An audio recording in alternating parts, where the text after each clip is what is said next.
And yes, we are live.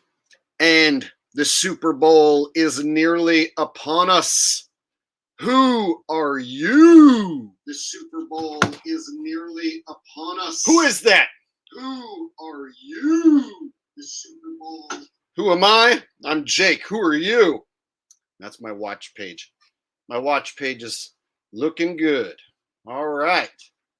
So, before I was rudely interrupted by that guy, who are you going to pick to win the fake, phony, scripted, rigged ass fixed Super Bowl?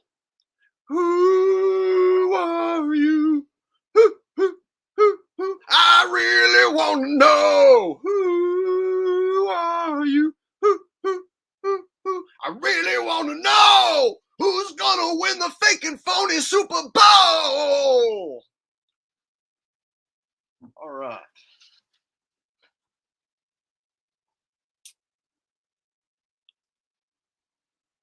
John, it's funny. She picks the Colts to win. All right. Dr. E. Vales says MILFs for the win, which stands for Mothers He Would Like to Freak. Dr. E. Vales going with the 90s buzzword. I remember when the word came out, I saw a movie in the theater called American Pie. And that was the first time I had heard that word. And then it spread across the United States like wildfire. Then everyone was talking about MILFs. And still to this day, MILF has stood the test of time.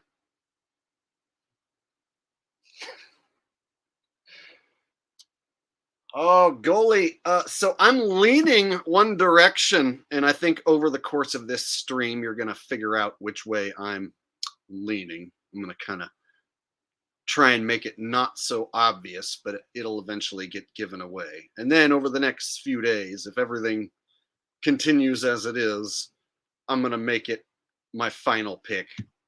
But tonight, I thought I would let you guys explain to me in detail why you think it's going to be the 49ers or the Chiefs. And I want to hear good details, not just 49ers, not just Chiefs. I want to hear why. So do any of you guys out there have any insider info, anything juicy that you want to let me know? Do any of you gematria guys have any numbers you want to share? Tonight is the night to share.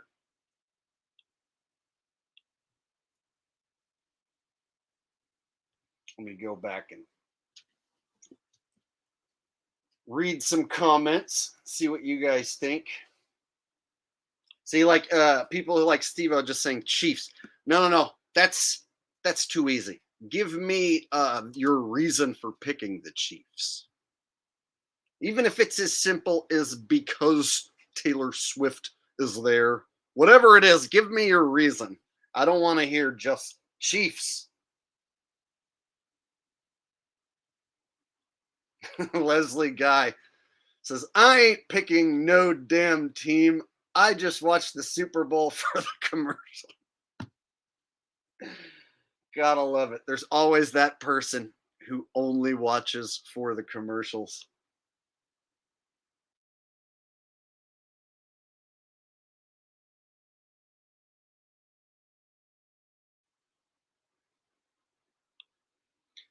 Aaron Gialinella says, under all day, you goat Jake, all those sheep thought the Lions. Well, it was pretty easy based on I pretty much picked based on what was the most profitable outcome for Las Vegas, what matchup works the best for the city of Las Vegas. And so I was able to eliminate all three of the matchups that didn't make sense and then be left with 49ers and Chiefs, which checked all the boxes perfectly. And so it was fairly easy. And then when I got this matchup, I was a little worried about the money being tight and it being a hard pick, but actually, it's shaping up to be a pretty easy pick, it seems. So I've pretty much made up my mind. I'm just waiting for these last few days to see if there's an influx of money that shoots in the last few days. And if not, then I'm going to go ahead and make my pick official. But tonight, you're pretty much going to figure out who I like.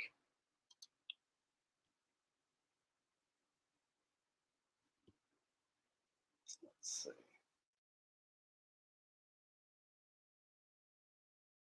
Colin says, "How does it matter who wins?" Well, there's a lot of people who follow my channel because of my rigged NFL content, and so there's people who know it's fake, they know it's phony, they know it's scripted. They want to know who wins beforehand so they can put some money down and win. And see, last week, since I nailed both winners, there were people who parlayed Chiefs money line, Niners money line, and made out like a bandit. So uh, I didn't fall for the betting bait and the traps that were set with the color scheme logo last week, and I advised my audience against it. And those who rolled with my picks did well. So there's going to be a lot of people who want to know who I like just because of that reason alone. But if you don't care about that, I understand. Not a lot of people not everyone, I should say, is interested in sports outcomes. Not everyone cares about betting, but there are those who do, and there are those who feel bent out of shape that they followed football for so long, found out it was fake. Now all they want to do is make some money on it and get their payback. And I can understand that. I can understand that. And people are going to bet on it either way. They're going to do it either way. So why not stick your hand in the pot and try and take some of what they got? Am I right? Am I right? Am I right?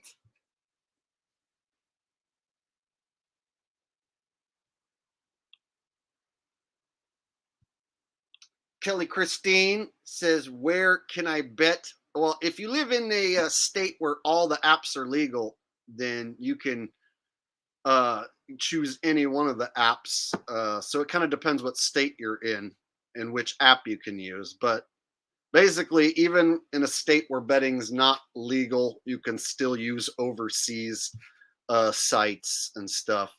So there's no shortage of sites. So if you go to Las Vegas, there's basically ads smacking you in the face to sports bet now.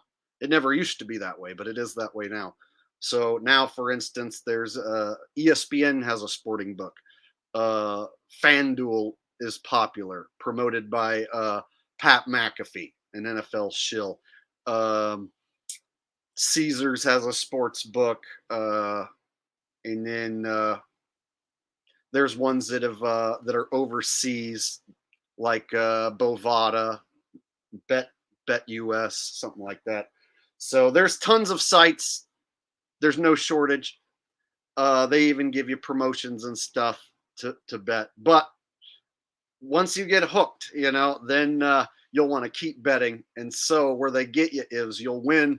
Let's say on this pick, you think, oh, I like this, but then you make a mistake, you bet on a few wrong teams, and then before you know it, you give it back. So I also would advise against it in the fact that, like, if you're a person that can get addicted to gambling, or if you don't have that much money to throw away, then you might not want to do it because you might win this one, but then who knows what happens next week, week after, next month.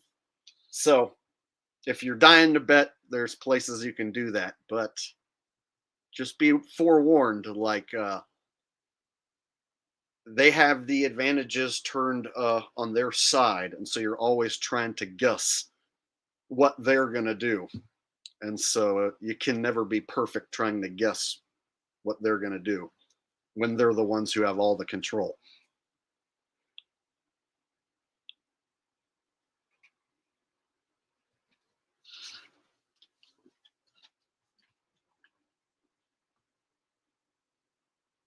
And thank you, Kelly Christine, for the donation. I appreciate that.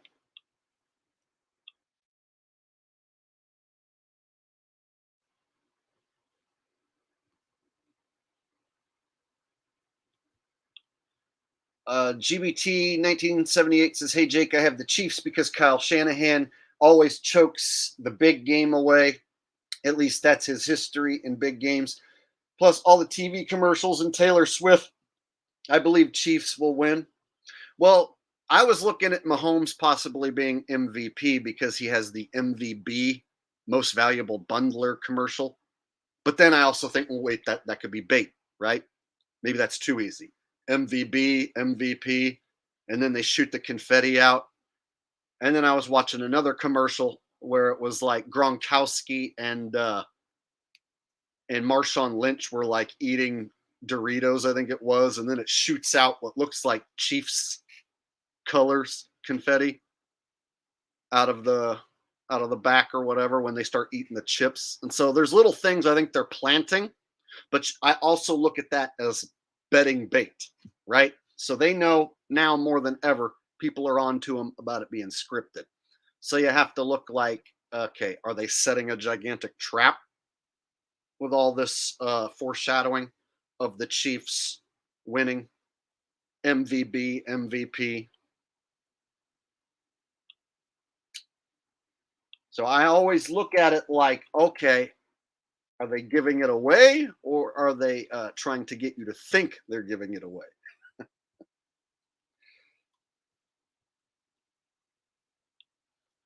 Stephen Bowman says Kansas City, San Francisco plus 290, faded the color scheme bait, Kansas City money line. Yeah, see, I told you guys that was bait like a month ago, back after the Niners and Ravens played each other on Christmas. I was like, I don't think they're going to replay that game again. That doesn't seem like they do that. So they were replaying the Super Bowl of that matchup back when Flacco played on the Ravens. So they were replaying the old Ravens Niners Super Bowl and like really planting that seed. And then the color logo thing started trending. I was like, okay, I'm not doing that. Another thing, I let you guys uh, vote on a community post and tell me what you think would be the Super Bowl matchup. And you guys picked that. So I've learned on my community posts when I ask you guys what you think, it's been a good venture for me to fade you guys, which is strange because you're supposed to be my audience, right? Who knows it's fake and phony. So basically, my audience last year picked the Eagles over the Chiefs. My audience picked Ravens and Niners. Meanwhile, I had to come tell you guys, no, what was it? No. Both those are wrong. See, so you guys so far in the community polls have been picking wrong. Do you know that? Not all you guys, of course, because each person has their own vote. So perhaps you picked correct. But in my community poll, the most popular choice was Ravens Niners. And then in my community poll that I just did for this Super Bowl, the most popular choice is the Chiefs. So, whatever the most popular choice is from you guys in my community polls doesn't happen. That's a bad record for you guys in the community poll section, which is another reason why I do it.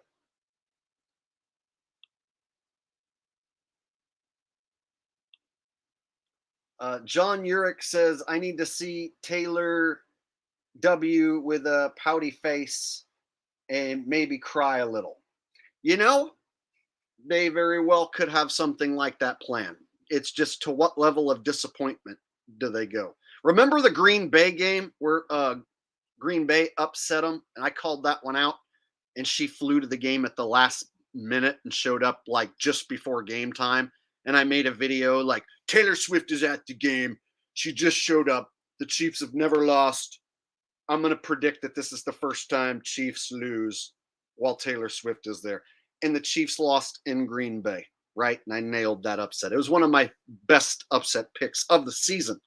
So in that game, they only did like one or two cutaways to Taylor, and she wasn't crying or pouting. She was just sitting there, and it was just like quick 2 second Taylor, bam. So they could theoretically only go to Taylor 2 or 3 quick times and totally throw everybody for a loop. It could be that easy. Could be that easy. They might not have to make her cry or do any crazy thing. It might be something like mundane, where they just show her 3 times quickly. So I'm prepared for them to do the opposite of what everyone's kind of thinking. And so I've already concocted some scripts in my head of what might blow everyone away. What might make everyone go, huh? That's not what I thought. So I have the what everyone expects script in my head. You know, Chiefs winning, Travis Kelsey proposing to Taylor Swift. She says yes, all that jazz. Yeah, I guess they could do that, but I don't think they will. I think that story has been put out there a little too much. Too many people have ran with that to where now I don't think we're going to get a marriage proposal. Did I say that? Yep, I did. I don't think we're going to get the proposal. Did he just say he doesn't think Kelsey's going to propose? He must be crazy. Can you believe we're talking about this in a Super Bowl prediction video? Well, it is a big, giant world stage, and they did involve one of the most gigantic pop stars of all time. So why wouldn't I talk about it?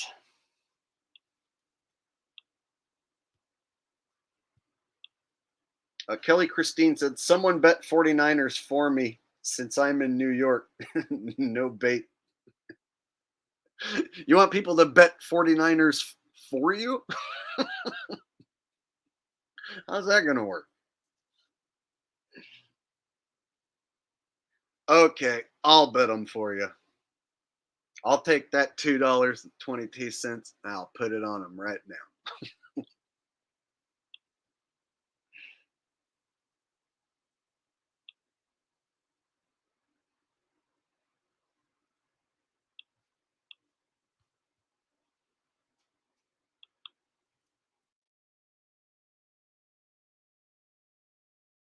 Chris says, I do think they give Taylor her cue when the camera is going to be on her and she gets into character when the camera is on her. I believe precisely that too. And yeah, so they could give her instructions on, okay, we're going to have Travis scoring. So be prepared to be extra elated. Okay, and on this next one, Travis is going to drop a wide open pass. So on this one, we need you to be concerned look. So it'll be interesting to see what sort of acting instructions she's given and then to what level it goes because there's a few ways this could go that people aren't expecting. And one of the things people aren't expecting is the 49ers to blow them up. Have we seen the Chiefs get whooped this year? We've seen them lose, but we haven't seen the Chiefs get whooped. So if by chance at some point the 49ers start blowing out the Chiefs, and this is the first time we've seen the Chiefs get whooped, you might see jaws dropping and Taylor Swift just in the press box like, and it might be something completely unexpected. So I'm trying to plan for something that people aren't expecting, such as a possible Broncos Seahawks script where one team blows the other out quickly, swiftly. It could happen. It's been a while since we had the Super Bowl beatdown. Broncos Seahawks script. It's over quick. It could happen. It could happen. That's all I'm saying. And then people would be like, oh, well, since that was unexpected, what? I guess the NFL's not scripted because why would they script such a crazy beatdown of Taylor Swift, right? Will that be what the NFL runs with? Nobody was expecting the 49ers to win in a blowout, and all those conspiracy theorists said it was rigged for Swift and the Chiefs. Well, I guess it must not be scripted or rigged, being the 49ers won so easily. See how that works? So I'm already planning for that to be a scenario.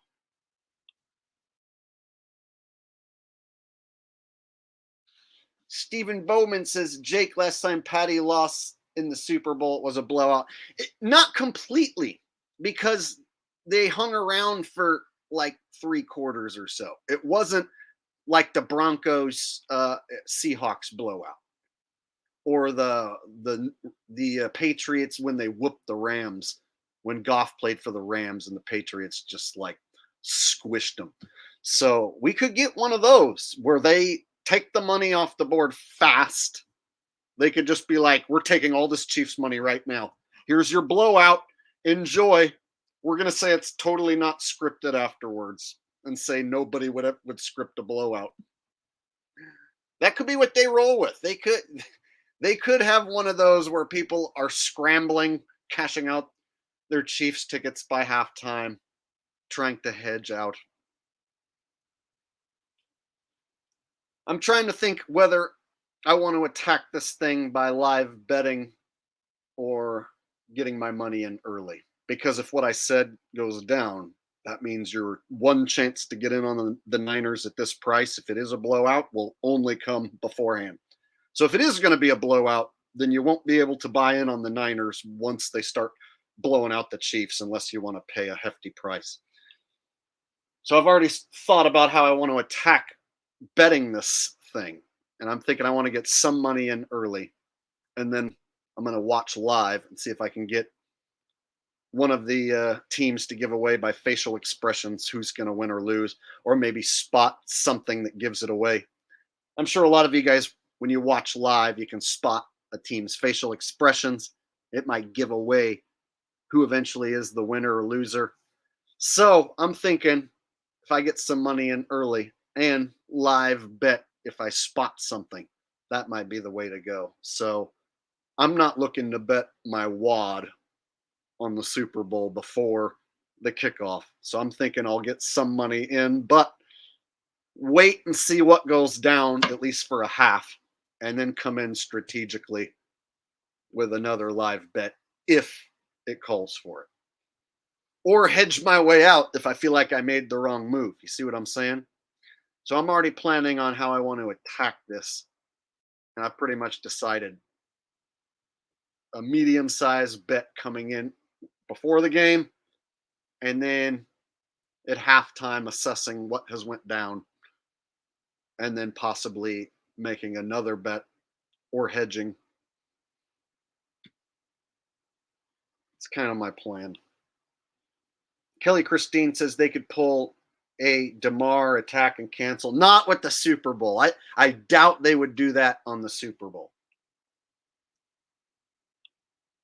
I'm wondering more about like a Taylor Swift drama where she barely shows up at the last minute from Japan or something.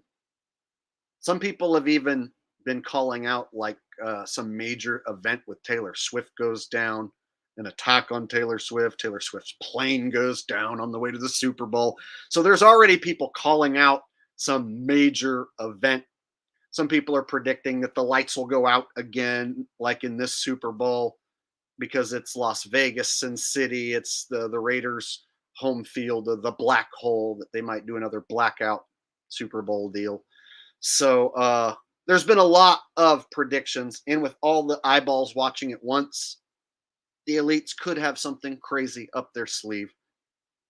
But it might just be another fake phony football game where they just steal your money, and it might not be anything over the top like people are predicting. GBT 1978 says, "Thanks for the shout, Jake.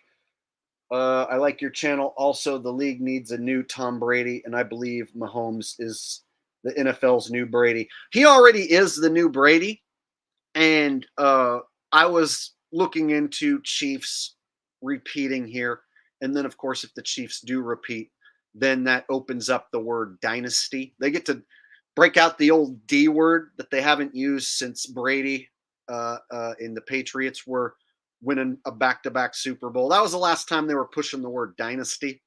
So they could break out the D word, Chiefs dynasty, if they win back to back. And then they can be the first team to possibly win three. And so they could push the narrative that the Chiefs could be the team of destiny, the first team to ever possibly win three in a row. So I have eyeballed the repeat. The biggest problem is the public's on the Chiefs. And those times where the public was all over Brady and the Patriots, they lost.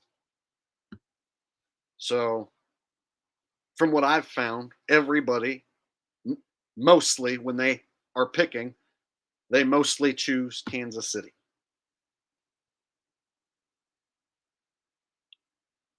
So, we can look at some public money splits and I can show you what's going on with the money situation. We can talk about that.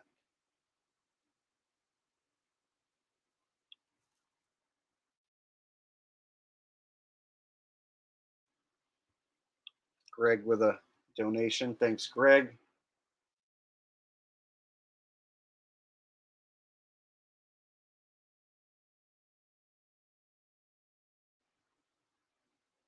Make sure I didn't miss any super chats. I have a bad habit of missing super chats that go flying by.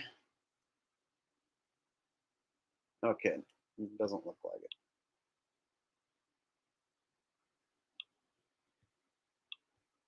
Clown Trades says, sent you PayPal with a question last week regarding my Big Chief 400 to win 4K future. You said, ignore the public money websites and nailed it. What changed? Well, last week, the money was 50-50 on the spreads, basically, on both games. And there was conflicting info last week on sites. So last week, they were showing 50-50 on the spreads on both games and saying it was super tight. And there were sites saying, oh, there's more money on the Lions. No, there's more money on the Niners. And so this week, it's not like that. So Super Bowl, every site has the Chiefs as 70% or more money favorite. I can't find a site that says more money's on the Niners. And that's on the spread and the money line. So what changes is if all the sites across the board are showing, and I already think that's the case in my mind, and I do a community poll on my channel and it all matches up, then that means that, yeah, more money's on the Chiefs. So let me show you. And yeah, I don't take these sites to be gospel, like for sure down to the T, they're right. But if every site is showing the same sort of split, that means they would all have to be wrong. And I just don't think that's the case. They would all have to be showing the wrong info. So right now they're saying 76% of the money is on the Chiefs on the spread on this website, 70% on the money line on the Chiefs. It's a pretty big split. And then if I want to check another website, Action Network doesn't show much, but what it does show is a 70% on the Chiefs side. And then scores and odds shows 69% of the money on the Chiefs on the spread, 67% of the money on the Chiefs on the money line. The spread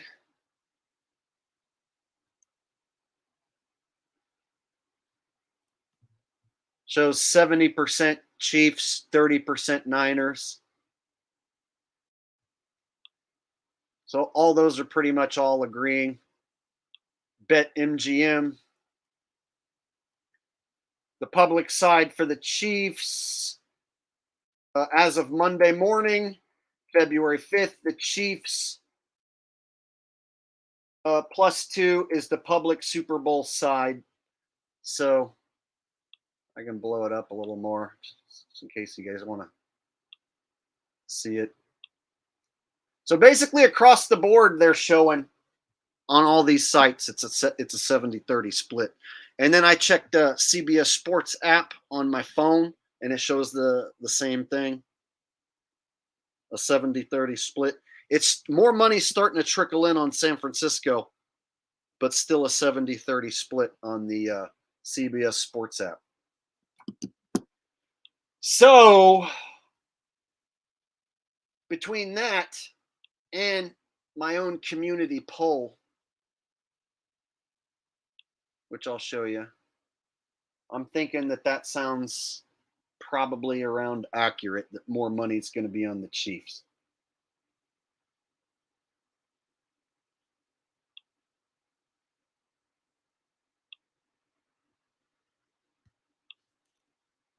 Is as of right now. So that could change in the next few days. And so the only reason I'm going to wait a few days before I make it totally official is I want to see if these numbers rapidly change. So check it out. I let you guys vote. 4,000 votes. And you guys picked the Chiefs 57% to 43% for the Niners. So again, last year, I let you guys vote and you picked the Eagles over the Chiefs, and you didn't get that right. A couple weeks ago, I let you guys vote and you picked Ravens and Niners, most of you, and you didn't get that right. And here, you're picking the Chiefs. So you know what that says to me? I gotta fade you. I'm fading y'all. Sorry. You guys pick wrong. You've been proven to pick wrong. So I got to go the other way. I'm just going to wait a few days to make sure there's not some late crazy surge of money that flip flops every website. If all the websites flip flop in the next few days, then I'll back off. But right now, it's pretty easy for me to make my pick. What does Las Vegas want? What does Las Vegas? What's the whole purpose of Las Vegas, you guys? Anybody? What does Las Vegas want? What do they always want when you go there?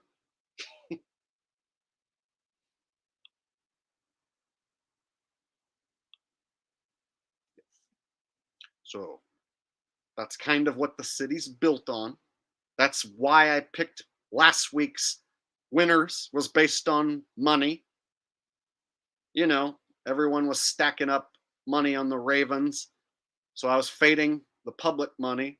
And I was thinking in my head that the Vegas wants Californians to drive over, book rooms, buy tickets, purchase Super Bowl watch party tickets, spend a ton of jack. They're going to need Taylor Swift and Mahomes and Maotto to drive the star power and drive the ratings for TV. So I made my picks based on money. I'm going to make this pick based on money too. The money is on the Chiefs from what it looks like. So if in the next 2-3 days it rapidly swings the other way, I have to fade the money, because that's what they do in the Super Bowl, is they have the team with the less money win. It's pretty much what they do every time. Kelly Christine says, I really do pick the 49ers. Thanks, Kelly. I'm really leaning towards that and looking to make that official very soon. I just want to make sure that in the next few days, those websites all don't flip flop or something weird. So if every football pick'em guy across the board starts all picking Niners and a ton of money floods in on the Niners, and then all them websites suddenly start showing 50-50 or Niners being the favorite, then I'll know that I that I made my assessment too early. But if everything stays the way it's staying now and the split stays about 70-30, uh, that's going to make my decision really easy. And it's not going to have anything to do with football. Not going to have anything to do with football whatsoever. I'm not going to sit here and tell you, oh, 49ers have a good defense, or, oh, well, the Chiefs' offensive line, blah, blah, blah, blah. No. None of that matters. What matters is money and how they can squeeze the most money out of this thing. So that's the way I'm looking at it, is how Vegas is going to squeeze as much money possible out of this deal. And in my head, if the Chiefs are the money favorite, then all they have to do is have the Niners win, and they pull that Chiefs money off the table. Niners fans stay in California for an extra 2-3 days, celebrate, and give back their winnings, and then some. I mean, come on, it's too easy. It's too easy, y'all. Ryan Handy says, love your streams. Thank you, Ryan Handy. I appreciate that. So I'm thinking Chiefs fans, they roll out on Monday. They get on their plane and roll out. 49ers fans hang around if they win for an extra 2-3 days and party. And then the ones who got paid out, they'll blow that money while they're hanging out in Vegas for an extra few days. See how that works? I thought this thing through from every angle, and it's all about the money, man. If there's enough money stacked up high, Taylor Swift is going to cry. If that's what the script calls for, if the money says, everyone's expecting Chiefs to win and for Travis to propose. Well, what if they get stomped and then he doesn't propose? They just take all that money. It's that easy. It's really that easy. And then they can be like, oh, remember all you crazy people who said it was scripted? Well, see, it's not scripted because Taylor Swift didn't win and Travis didn't propose. See, all you crazy people who think it's scripted, you were wrong. See how that works? That's going to be the talking point.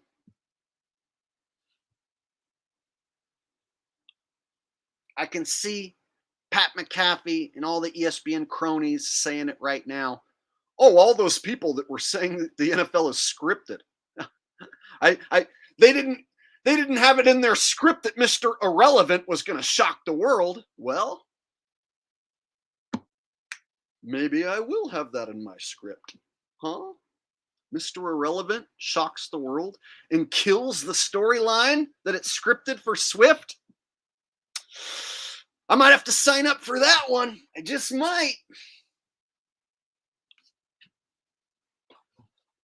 Kelly Christine said San Fran needs money for pooper scoopers. There's a ton of 49er fans all over California, so it's not just like based around the city. In California, that is the most popular team, and it's not even close. Second most popular is the Raiders, and they don't even play in California anymore. And then the third most popular would be the Rams, and they're way down. And then way in last place is the Chargers. And so that's why the Chargers got to hire the superstar coach Harbaugh, because they have a problem filling the stands. See how that works? People are forgetting that the Chargers exist. Nobody wants to go to the games, so we need a superstar coach. Answer to the problem. Bing. See how that works? those who think football's real have to assume that that Harbaugh wins the national championship with Michigan and just feels like going to the Chargers as a project, a cool project to do.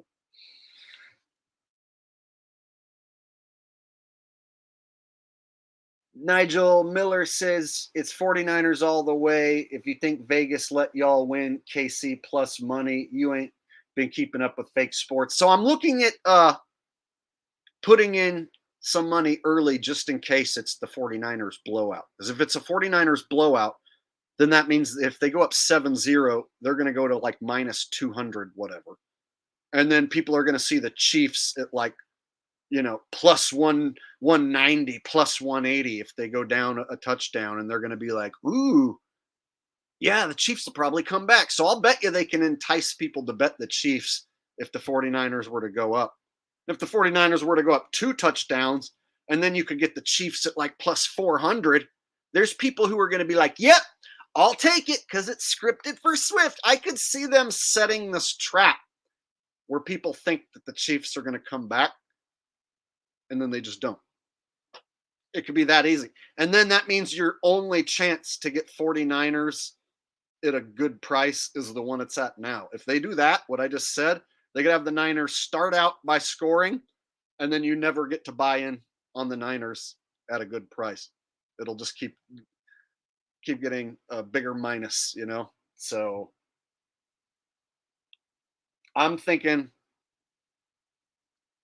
if I get money in early, and then I can live bet in case I'm wrong, or in case it looks like they could have another script where Kansas City goes up early and then the 49ers come back. But they already did that twice. So I don't know if they'll run the same 49ers comeback script a third time. I've been looking at like the patterns. Kansas City won and covered as an underdog the last 2 in a row. And then they covered at home against the Dolphins. So they've won and covered 3 in a row. 49ers won but didn't cover the last 2. So 49ers win and cover would break the pattern that they've already set.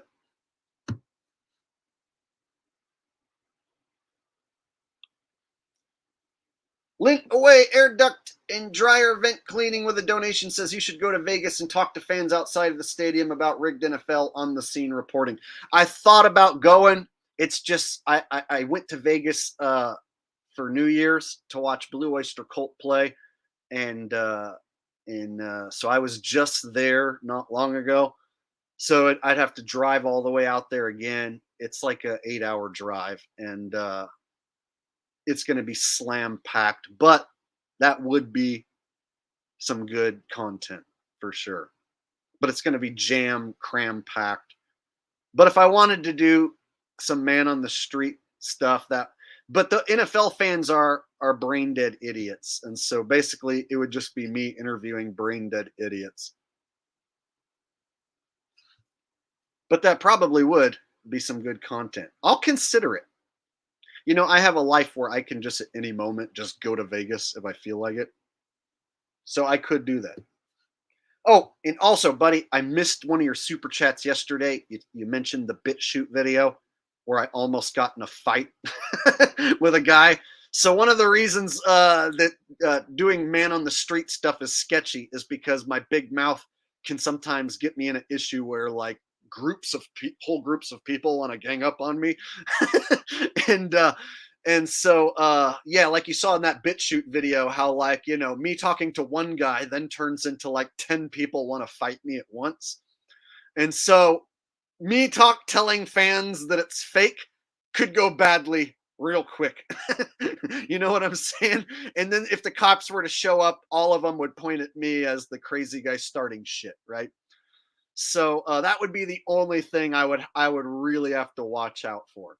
And so sorry for missing your super chat, and I made you a moderator for your continued support and donations to the channel, bro. So I apologize that I missed that super chat yesterday. I put it on slow mode today so that I can hopefully not miss any. Glad you're here, man. I wanted to personally apologize for missing that super chat that you sent yesterday.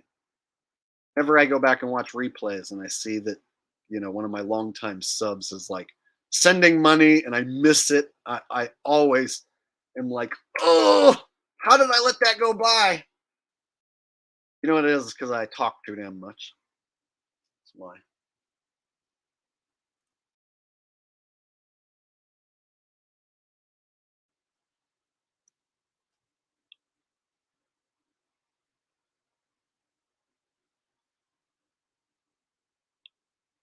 Stay focused says, you guys think Mahomes needs to win right now? He has next year, even if it's all about his legacy. Just look at WEE or WWE. They take their time. You guys think short term. So here's the deal.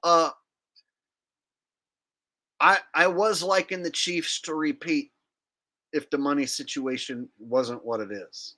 We saw Brady lose uh, to Foles because the money situation demanded that be what happens. So what about Foles' legacy over Brady? Well, too much money was on Brady. Too many people figured that the Pats were going to beat the Eagles that day. So Foles got to be champion and have the one of the biggest upsets in all of pretend football. So the money does the talking and the walking. All right? Money talks and walks. So if the money demands that Taylor is unhappy on Sunday and that Travis drops balls and doesn't score because too many people expect him to score, if that's what they write to make the most money, then that's what's going to happen. It won't have anything to do with football. If they don't want you to cash in on Travis Kelce prop bets, touchdown bet, they'll have him drop it in the end zone. And then they'll laugh at you and then pocket your money. So what's going to happen doesn't have anything to do with football or X's and O's. That's why I'm not going to talk about X's and O's at all. So anybody who's like, well, San Francisco has the better defensive backs, but Kansas City has the slight edge when it comes to offensive line. And also, I heard that Debo's knee is acting up a bit. So, like, anybody coming in with that sort of crap, like, is what I say about that. I throw all the X's and O's out the window. I look squarely at the money, mostly, especially in the Super Bowl. Especially in the first Super Bowl in Las Vegas, I'm looking at the money. And the money is on the Chiefs. Word is that it's scripted for Swifty. Word is it's scripted for Mahomes. Word is it's scripted for Mr. Fitzer. So, all they got to do is not do that and then say, you idiots were wrong. See, it's not scripted. We told you.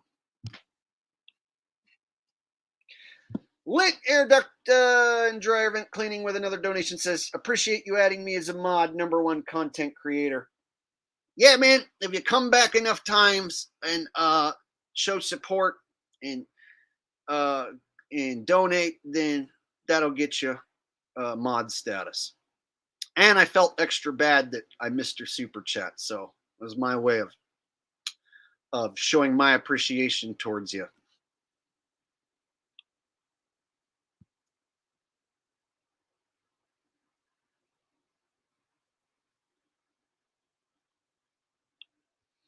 Says, you really opened up my eyes to rigged NFL and much more. It's been a pleasure finding your channel and learning of rigged NFL, shills, and other topics.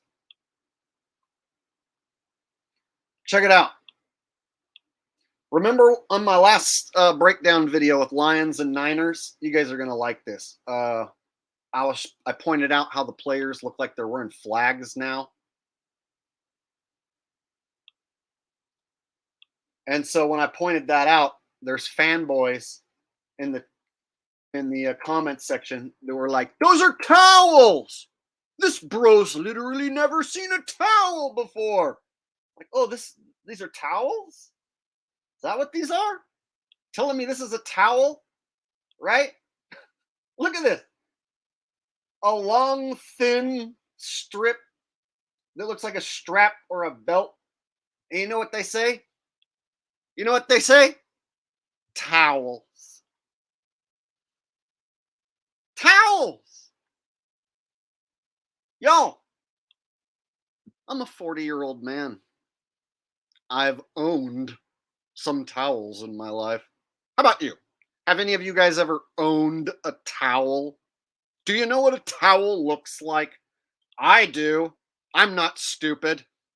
Pretty sure I know what a towel looks like. So, why in the hell, when I say that the players look like they're wearing flags, I still got to deal with people saying, you're crazy. Those are towels. When was the last time you tried to dry off your body with a long, thin strip of material that's like 2 inches wide? Is that the kind of towel that you use to dry off your body or your hands?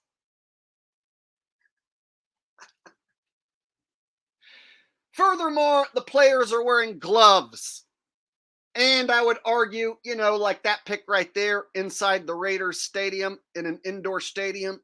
What are you going to do? Wipe off your gloves with a towel at an indoor game? What's to wipe off? And it's not a towel. Guys, do I need to show you what a towel looks like? I do. Here's a towel. This is one I use for cleaning, like my van and just wiping stuff. It's an old towel. See? This looks like a towel, right? See? Not a full-size one, but it's a towel. We all know what a towel looks like, right? So, one more time. Towel. And then, what's this thing that these guys have? We're going to call that a towel as well. This is also a towel. Long thing dangling is a towel. This thin strip is a towel, according to fans. I am an idiot, right? And that's a tiny, thin, long towel. Okay, you guys think I'm kidding around? Check it out. There's Reddit posts of fans asking, what is those things hanging?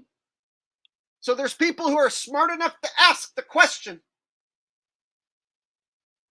But the answer they get on Reddit is, it's a towel.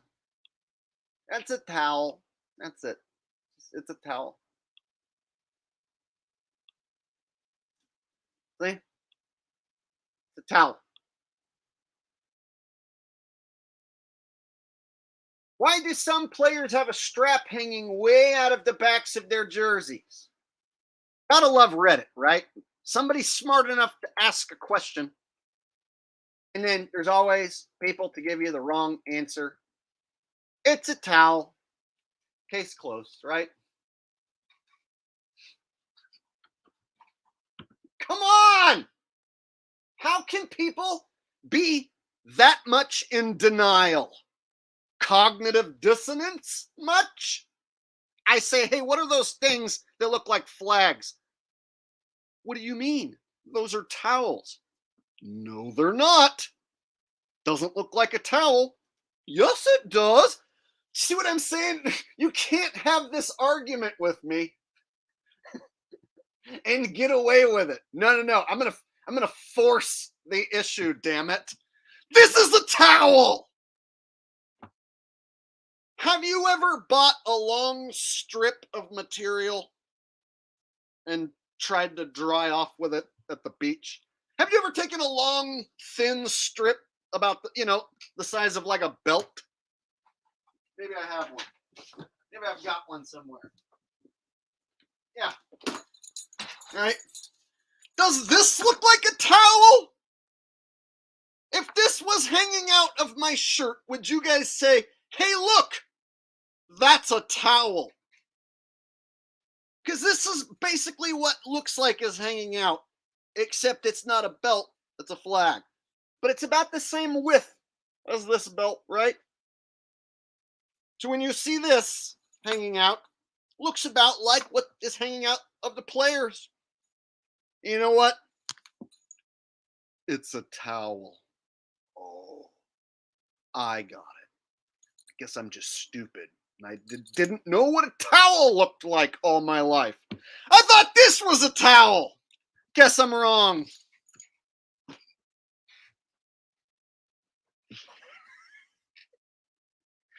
NFL thinks they're going to just let this little flag thing slide.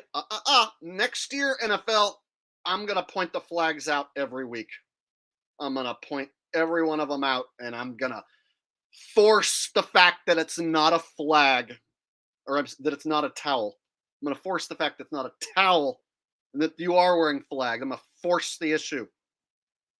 We'll see how long you wear them. I'll bet you I could get those players to stop wearing them for a while.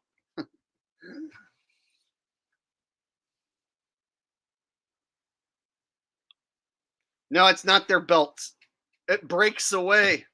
It hangs out of the back and it breaks away. When players grab onto it, it breaks away like a flag. Watch my last week's video.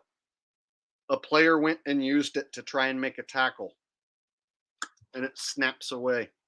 It doesn't come out of someone's pants like a towel. It's not like if I had a towel in my pants and you grabbed it. No, it's almost like it's partially attached to the jersey and rips away. It's a prop.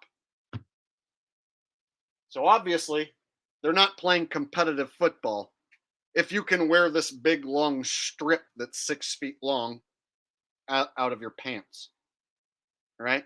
There's supposed to be a uniform code. If it's real competitive football, you wouldn't want a long dangly thing hanging out that people can grab on, would you? Does that make you faster or better? See, telling me the league wants all their players with a streaming long thing. They do. They're going to put flags on the quarterbacks. You're going to see it. Give it 5 seasons. I don't know, 10 seasons. It'll happen. Flags on the quarterbacks. And then sacks will go up and hits on the quarterback go down, which means no more roughing the passer calls. So they'll be like, sacks are up and roughing the passer calls are down. Putting flags on the quarterback worked. So then sacking a quarterback will just be running in and grabbing his flag. And then they can just as easily whiff and miss grabbing it. So then you'll see sack numbers shoot up. And then you can throw Bruce Smith and Reggie White and all those old sackers out the window, J.J. Watt and all those guys. You can throw them out the window because in the future, you're just going to grab the quarterback's flag so that the quarterback doesn't get hurt. Then fast forward a little longer, they all wear flags. Michael Basie with a donation. Thank you.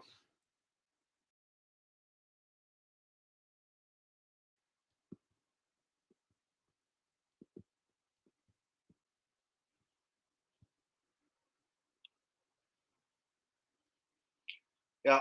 So some of the Reddit guys are saying it's like gangstas who wear the belt strap. It's a style. It's a style. Okay. Because they look so cool with this little strap hanging down. And when people grab it, they fall upon the ground. Yeah. All me and my homies from the hood be wearing little strap towel belt things, looking like flags. It's our style, motherfucker. Yeah. Sure, dude.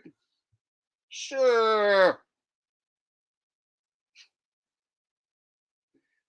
So there's people who have noticed that the players are wearing things that look like flags. They just can't come to their own conclusion like me that it's because they're going to transition you into flag football like they did with the Pro Bowl. See? If I'd have told you in the 80s that the Pro Bowl was going to be an absolute abomination. It's going to be a joke. And they're going to play fake flag football, scripted, fake, phony flag football, where they pretend to grab each other's flags and they miss and grab each other's crotch and butt on purpose. Yeah, that's what they do. If I would have told you that in the 80s, you would have told me I'm crazy and that that's not going to happen.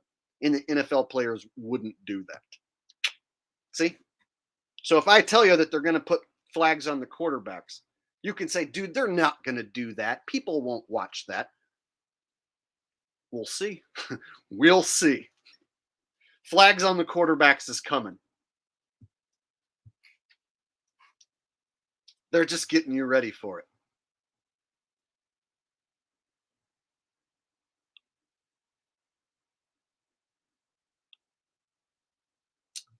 I was trying to buck the NFL.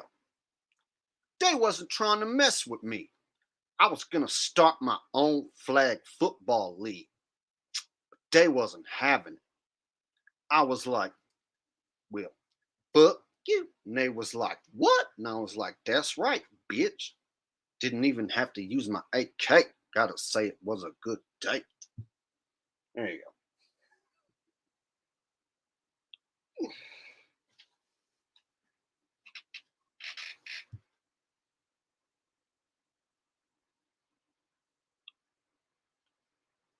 Yeah, I know a lot of these guys will be betting on it, right? Well, if I can make money, I don't care if it's flag football.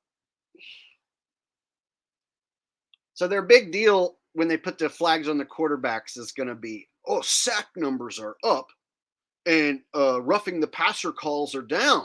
So you guys should be happy that the refs aren't throwing those roughing the passer calls that you don't like so much. See, they're going to make it out like it's something that you like, right? Don't you hate it when the refs rig the games with their bad calls? Well, now there's no more roughing the passer calls because there's flags. You can be, oh, you're right. I guess that is a good thing. We did need that.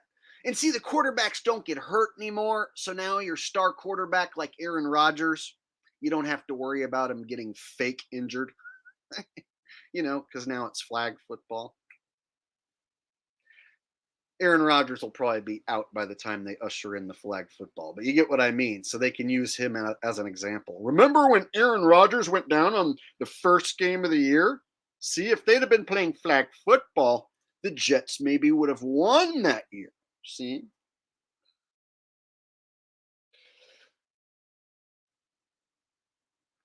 Michael Basie said, Jake, you forgot no team has lost to Kirk Cousins in regular season, has won the Super Bowl. That's some weird, obscure thing that doesn't matter to me. I don't think that Vegas is going to take a gigantic pile of money and pay out all the Chiefs fans at plus money because the 49ers lost to Kirk Cousins earlier on in the year. That just doesn't make sense. If you want to roll with that, that's fine. But I'm not going to base my pick on that. So, interesting point. But I'll bet you I could find some obscure point that shows that they'll win and make that case just as easy.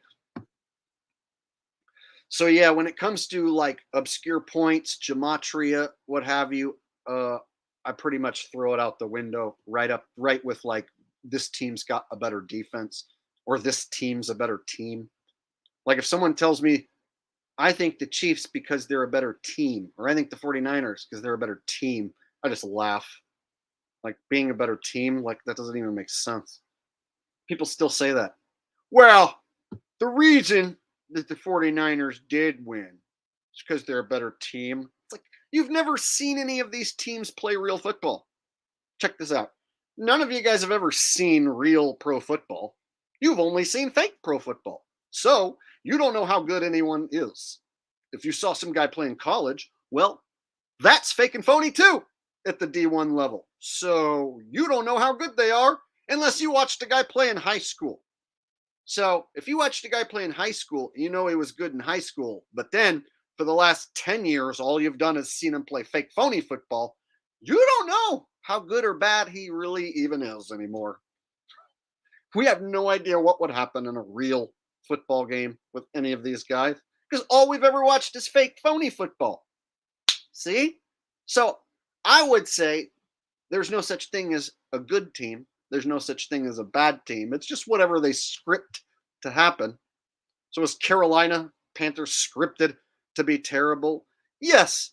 But then there were those games where there was so much money bet against them, they scripted them to win. And on those days, they were just good enough. Good enough to take your money. So what does it all mean? Right? It means the money dictates who's good and who's bad. You know, like when Nick Foles beat Tom Brady. The money said so. The money made it happen.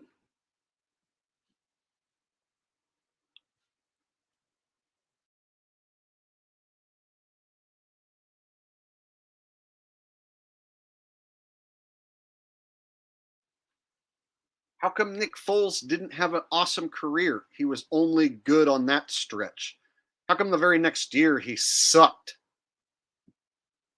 Any given Sunday, anyone can show up and just be the bestest. Better than Tom Brady, anyone. And then the next year they suck. Any given Sunday, bruh. It's been in our face for so many years. And yet still people will be like, I think that the Lions were the better team and they screwed the Lions. Everyone knows the Lions are a better team. You've never seen any of the Lions play real football against other professionals.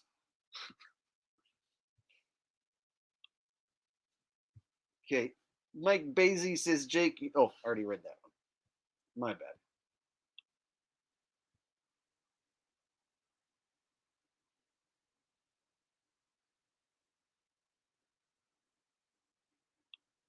Yeah.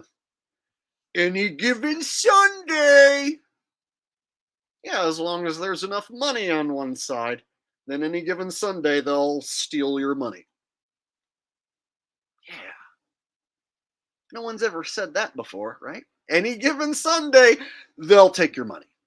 That's why they call it an upset.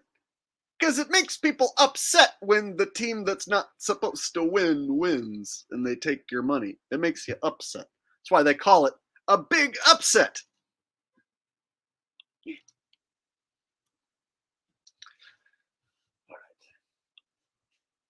Spadium Viator says Jake the a-hole equals 49 in reduction. Cool, bro. I don't know what that means, but awesome. So, what about you gematria guys? Here's my thing. I'm pretty sure if I went and talked to enough gematria guys, I could get gematria guys on both sides. So I could get a gematria guy to pull numbers out of his ass and pick the Niners. I could get a gematria guy to pull numbers out of his ass and pick the Chiefs. So whose gematria is the right gematria? Well, then you got to wait for the Super Bowl to go down. And then one guy gets it right, one guy gets it wrong. And then the guy who gets it wrong will be like, oh, well, the elites must have flipped the script. Or did you guess the wrong numbers? Did you get the riddle wrong? So what's funny is there's gematria guys who are going to be on both sides. And they all claim you need to learn gematria. I don't need to learn anything about gematria. I'll just fade the public money and fade you guys. I think I'll do just fine. I won't have to pull any numbers out of my ass.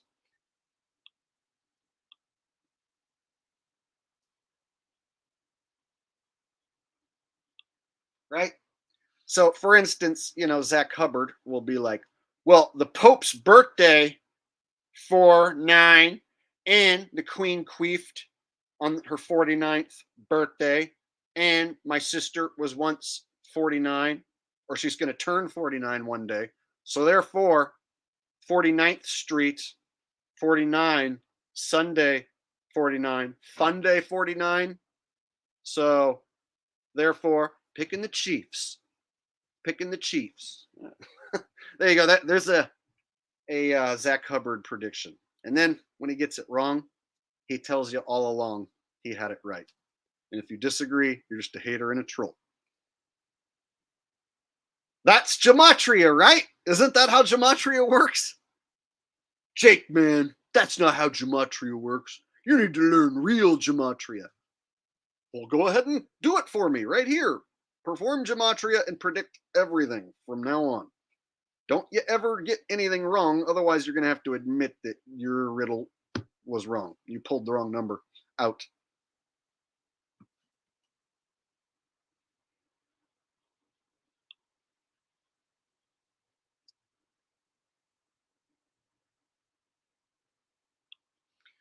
Austin said, I'm still stuck on the flag thing. Wouldn't viewership and money go down without the big hits? Bro, big hits have been gone for a long time.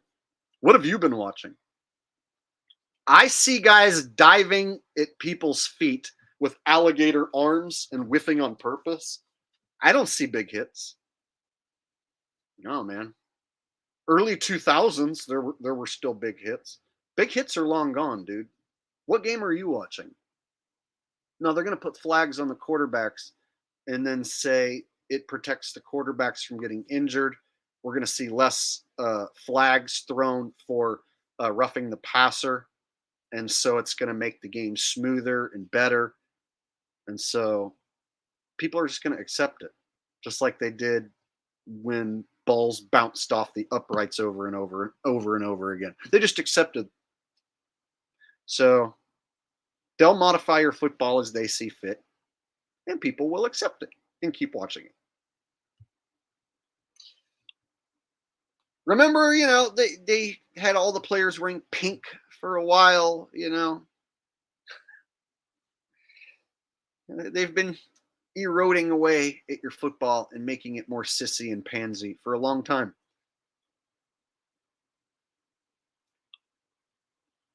There you go, Rose. Everybody hit that like button if you're having fun so far. I got some more information for you. So I figured we would talk about a super doink. Do you guys know they installed 6 doink cameras? I just learned about that last night. I did some research on a super doink at the Super Bowl. You guys want to know what the deal is with the doink at the Super Bowl? Hit the like button and I'll tell you. Hit the like button and I will give you the breakdown on a doink at the Super Bowl. I already got it broken down. Hit that like button. Do me a favor if you're having fun. Smash the like button and show your support. It does help the video get recommended more when you hit the like button. It might seem like it doesn't matter, but it does. The ones where you guys smash it more, get more views and get recommended more, straight up. All right. So last year, there was a doink at the Super Bowl. I did make a short video and highlight the doink in both a short video and in my Super Bowl breakdown last year. A lot of people are asking me, Jake, I hope or they're saying, Jake, I hope there's a doink in the next video so we can hear you sing the song. So I was interested to see what the betting odds were, if there was a such thing as betting odds on a doink. Sure enough, there is now such a thing. Super Bowl bettors aren't typically betting extremely short odds on things not to happen, which isn't exactly the most exciting method to wagering. This year's odds at plus 650 imply a probability of about 13% that a doink will happen. Odds at minus 1,000 imply a probability of roughly 91% that a doink won't happen. 8 hours ago, y'all, my doink videos and me talking about doinks and you guys talking about doinks and sharing has now caused the doink to be added to the prop list and talked about and promoted. It is now looking like it is going to be used as a betting trap. Minus 1,000. Guys, plus 650 for a doink. That means it's probably not going to happen. And they're trying to entice you into betting on it. $100 to win $650 on a doink seems too good to be true. Minus 1,000, you got to bet 1,000 to win 100 on no doink. That's probably the one that's going to happen, the no doink. So I regret to inform you that I don't think there will be a doink.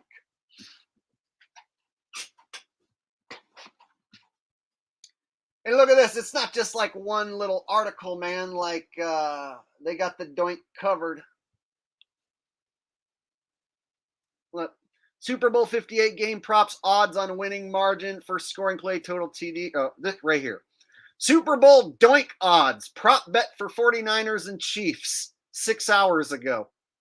Plus 650. Guys, I don't think there's going to be a doink. You know why? They don't want me talking about it and singing about it. Assholes. They're setting a trap to take your money, y'all. They want your money at plus 650. They don't want me to sing it in my Super Bowl breakdown video. I don't think there will be a doink. I regret to inform you. I want there to be one. I would like there to be one. I'll sing about it if there is one. But at plus 650 odds, I don't think they're going to pay that. There's too many people who have watched my work. I think they're going to try and steal your money. So I wouldn't be doing my job if I didn't warn you against that. If you want to bet your money on that, plus 650, you do what you want with your money, but I advise that that's a trap. I don't think they're going to do it. I mean, if you're talking about betting $10 to win 65, then, it won't matter. If you got $100 to burn and you don't give a shit about it and you think they're that daring that they're going to do it. Here's my thing. They did it last year at plus 450 before people were talking about it, before it was as popular as it was now. And they paid it out last year at plus 450. I don't think they'll pay it out at plus 650 this year with way more people knowing about it. I think that sounds like they want to take people's money who know about the doink. Look, Forbes betting on field goal doinks in the Super Bowl. Got Forbes talking about it. Look at this. Market Watch, 10 Super Bowl prop bets, including the doink special. I have officially left my mark all over the NFL. They want the doink money. They want your doinker money. And they think that you think that there will be a doink. They think that you think that that's going to be good odds. I think they're trying to extort my audience's money.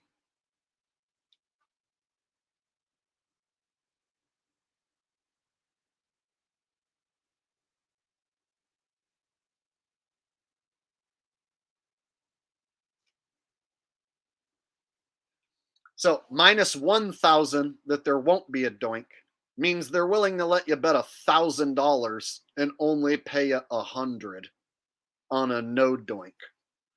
And then if there is a doink, they're going to let you throw down 1,000 and make 6,500. No way. I don't see it. Kind of like when the Lions were at plus 750 last week. I said, y'all, it's the end of the road for the Lions. People told me I was wrong. I said, they just ain't paying that. They put those numbers out there to get you to throw your money at it. OJ Toothpaste said, sing the Burger King Have It Your Way commercial. I don't know it by heart. Are you talking about the one that goes, at BK, have it your way, you rule? That one. I don't know all the words by heart, but I do know that last part. That's as much of the song as I know.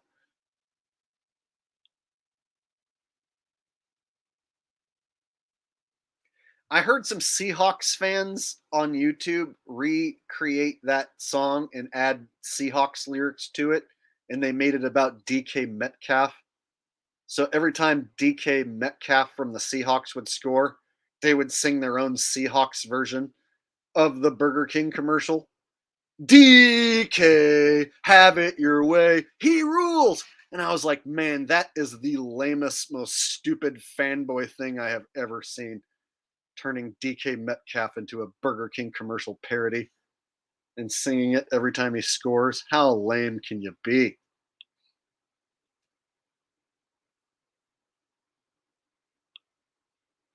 Kevin Marston says, Jake, are you in the CIA? No. Have you ever seen anyone who's in the CIA act like me? The answer is no. People who work with law enforcement are not funny and they're not talented. And they can't just do whatever they want off the cuff, unscripted. I do whatever I want all the time. There is no script. No one controls me. I answer to no man. So, should be pretty obvious if you go back and watch my old content. Should be obvious that I'm not a CIA agent.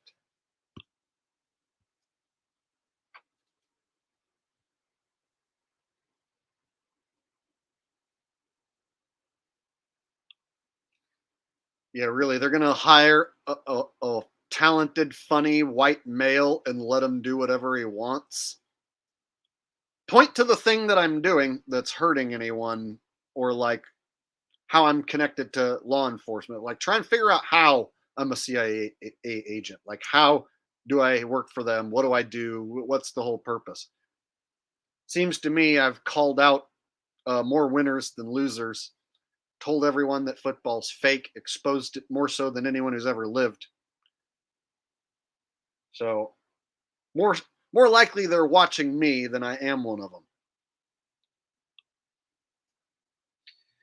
Brian Casillo says, "Do you ever play underdog or prize picks?" No, I don't.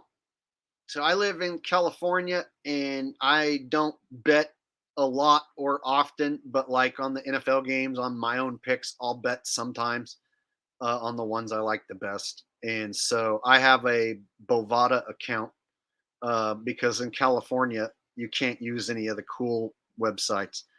And then if I want to, I can drive over to Nevada and bet cash. So if I want, I can drive to Reno in 2 hours and bet cash through the window. And if I win, they'll hand me cash right back out on the spot. So if I want to make a bet, I can make a bet, but I can't use FanDuel or ESPN Bet or any of those new sites, all the popular sites. I can't use any of them. The only way I could use those sites is if I drove to Arizona, which would be the closest place I could open the app and actually gain use of it.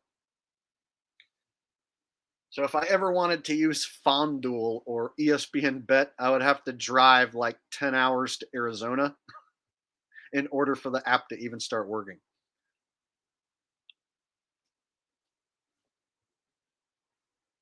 But I don't bet big on pro sports because I never feel totally confident. So I make bets and I'm cool with winning or losing. It's not going to like change my life too much. I don't really like betting big because it makes me feel strange to have a ton of money on the line over something I don't have any control over.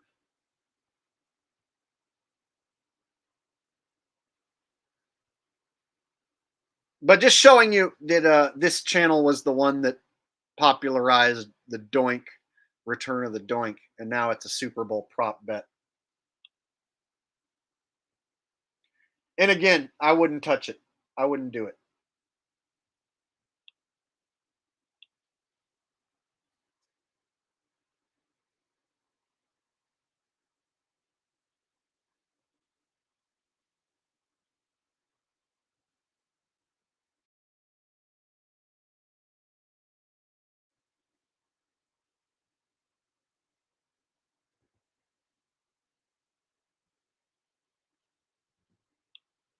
Stay focused said the purple happens from Missouri, Kansas City Chiefs from the red Republican state, San Francisco 49ers from the blue Democratic state. Make purple. Purple is still here's the thing about that though. You didn't have to mix the colors last year or the year before. So now you're making up your own rules. So if people who didn't get the logo theory right start trying to make up new rules. Oh, well, if you mix this with that, and if you go back to when they used to wear these other uniforms that were purple, oh, and Taylor Swift means purple. It's like, dude, maybe it's just art designed to be a betting trap and make you pick the Ravens. What if that's what it was? It's a betting trap to make you pick the Ravens, and then they don't do that, and then that's it, right? So you never had to mix the colors when it was Bengals and Rams, right? You didn't have to like do all this extra shit. So when people start changing the rules to the logo theory, so now what? Next year you mix colors. So if it's next year, whatever the colors are, you don't go with that. You go with the mix instead. Seems to me you can create all different sorts of color combinations by mixing and matching different things from the logo. At what point do you just say, you know what, maybe it's just art to get you to pick the wrong thing? So that's why I didn't get too involved in the logo. That's why I was able to put it aside and pick 49ers Chiefs, not based on any logo colors at all.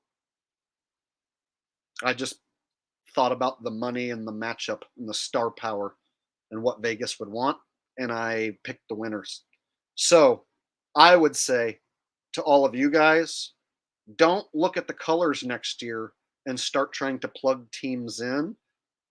Don't mix the colors together. Just wait for shit to go down and present itself, right? Don't make it more than obvious once the games arrive which way they're going to go in most cases. They'll show you by the spread, by the public picking one team more so than the other, all the talking heads making the same picks.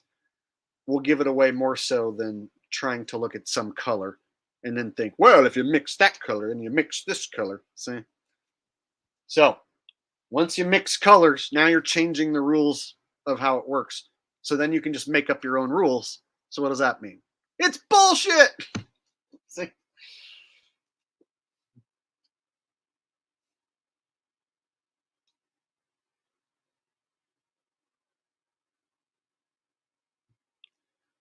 You see, next year they can have two teams that don't match the logo at all, and people will twist and turn and make up stuff. Well, they used to back when they were this other team. Back in 1942, they used to wear that color. Stuff like that. It's like, oh, so now you have to go back to like the 1940s uniform? You don't use the current. See, so once you start changing the rules, then what are you really doing? You're making up your own scenario to suit what you want to happen. And that's what they want you to do. Come up with your own crazy kooky logo conspiracy. Spread it around the internet. Stay away from the public money. That's what they don't want you thinking about. Don't think about the money and which side has more money. Look at these colors. Ooh, purple.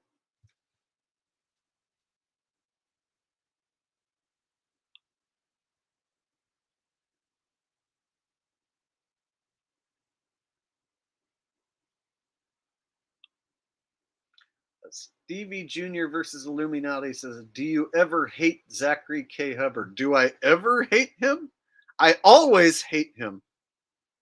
Yeah, he's a bad guy. He knows he's a bad guy. He loves being a bad guy. He's like an old timey WWF bad guy that really enjoys being a bad guy. So if you call him out for being a bad guy, he'll be like, come on and debate me. You'll get smoked. And then if you call him, here's what happens. He wants you to debate, but here's what is a debate to Zach. You call him on the phone. He basically keeps your voice really low so no one can hear you. And then he just screams insults at the phone. And then if the person on the other end starts to make any point, he hangs up on him.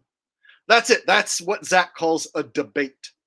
And so every time I've ever called Zach out, he'll be like, there's a guy out there who calls himself Jake the Nobody, and he's too afraid to call in for a debate because he knows he'll get smoked. It's like, no, if I call Zach, he'll keep me very quiet on the other end of the phone, He'll interrupt me, cut me off, cuss at me, and then if I start to actually make a point, he'll hang up the phone. And then he'll be like, I just won that debate. So he does that every single time. There's never been a debate where like he was like, oh, we just disagreed, and oh, I see, now we come to a mutual understanding of each other. No, it's never like that. There's nothing ever gained. It's him cussing and screaming at someone on the phone, and then he hangs up 100% of the time. The only time you can actually like get the other person to make their point is if he goes on someone else's channel and he doesn't have control of the mute button and you're not on the phone. Then someone can actually make their point. If I really wanted to humiliate him, I could have him on and humiliate him over and over again. But he's a bad guy and he likes being a bad guy. So he would just enjoy that. He would just cuss at me and get off on it and enjoy it. So that's the problem with bad guys who like being bad guys. It's like if you call them out, they'll just be like, you're just a troll and a hater. Come on and debate me. You know, you'll get smoked. And then if you call up, he'll be like, you're nothing but a troll and a hater, bitch. Yep, you're nothing but a loser troll. That's all that people do who call me. Then he hangs up.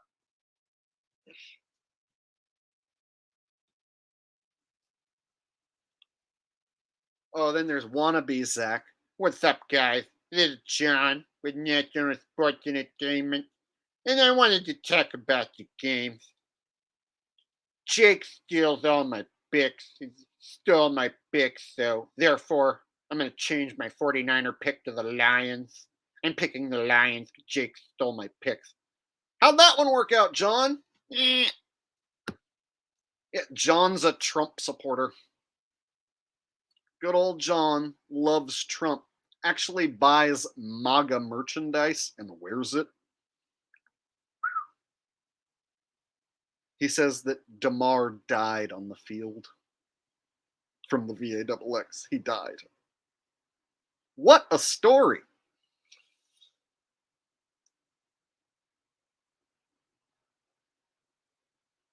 This is John with National Sports Entertainment. And I wanted to talk about the games.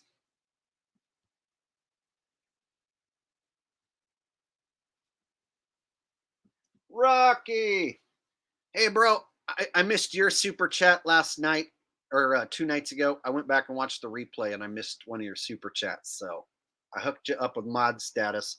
Same with another guy, Lintaway dry cleaning guy. And I'm basically leaning Niners, and nothing's going to get me off of them unless an influx of money comes in the next few days and completely turns all the websites the other way. So all the websites have the Chiefs listed as the public money favorite. So I'm going to fade the public money and I'm going to go Niners.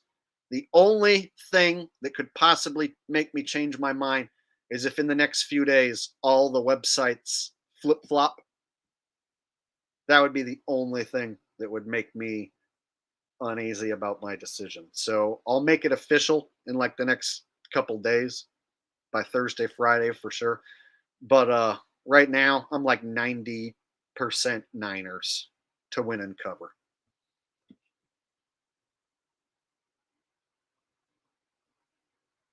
Yes, I'm the one who tells people that the websites can't fully be trusted, but here's the thing.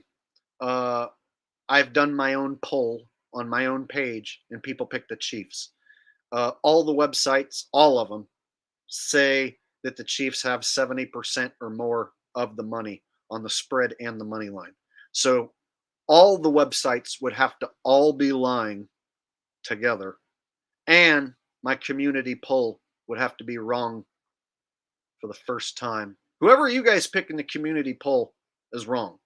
So sticking with those trends, and in the Super Bowl, they typically always have the team with less money win. So if you look at all the Super Bowls that have ever happened, typically the public money favorite loses.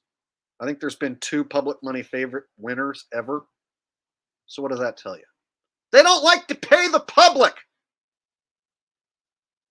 So if I think the Chiefs have more money on them, and then all the websites say the same thing, well, that's what I'm thinking.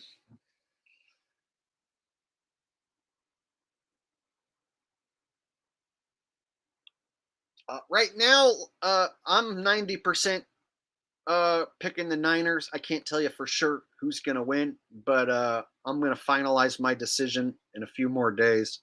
But it's looking like it would take a ton of money to flip flop all them sites.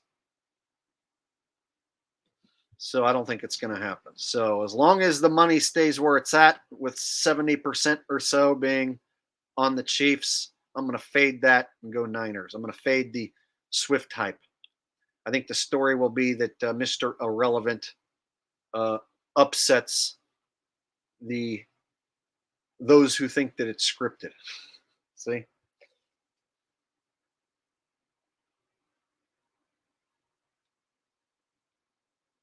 So the 49ers winning, then the NFL can run with the story that all the conspiracy theorists who thought it was scripted for Swift were wrong. See, they could try and kill two birds, one stone, take the money, rip off the public, and then tell the public that anyone who thought it was scripted was obviously wrong. Just seems like what they would do to me. Seems like an NFL sneaky move.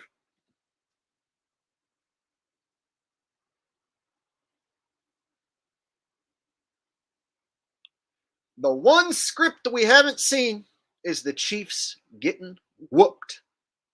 I know they lost some games this year, but they never got whooped. When was the last time you saw the Chiefs get whooped? So, if they run that script, I like to call it the Broncos Seahawks beatdown script. If they run the beatdown script, you're going to see a lot of people with their jaw hanging out on the floor, wondering what the hell just happened. But not me. I'll know that it's totally a money situation, and they're going to turn around and say, look, the NFL would have never scripted a blowout, so therefore NFL not scripted because it was a blowout. Nice try, NFL. So if that's your plan, I'm calling it out already. Now it makes me nervous when I call out their plan before they do it, because then they might change it. But like last week, called out both winners. Pretty sure I've got this one nailed too. I feel pretty confident it's going to be the Niners.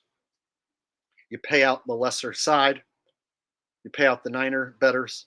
They hang out in California for an extra 2-3 days, party, spend money, gamble, and give it all back, baby. Think about it. Think about it. Chiefs fans get on an airplane and go home on Monday morning. Californians hang around until Wednesday, partying, drinking, spending money. Oh, and all that money they won, they'll put it right back into the city. Seems like too easy of a plan. Why wouldn't they do that? If they were to let the Chiefs win, then they would have to pay out the majority of the public. Is that a Vegas move? Is Vegas known for paying out the majority of the public?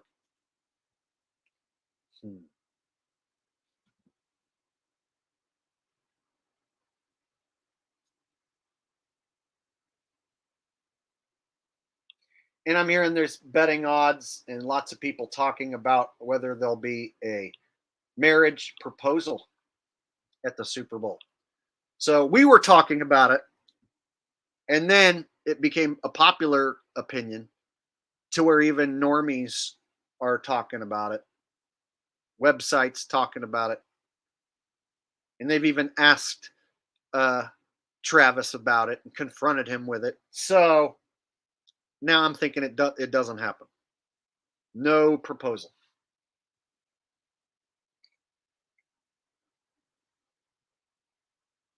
I think they set the table for all of us to predict proposal. So now they just don't do it. See what I'm saying?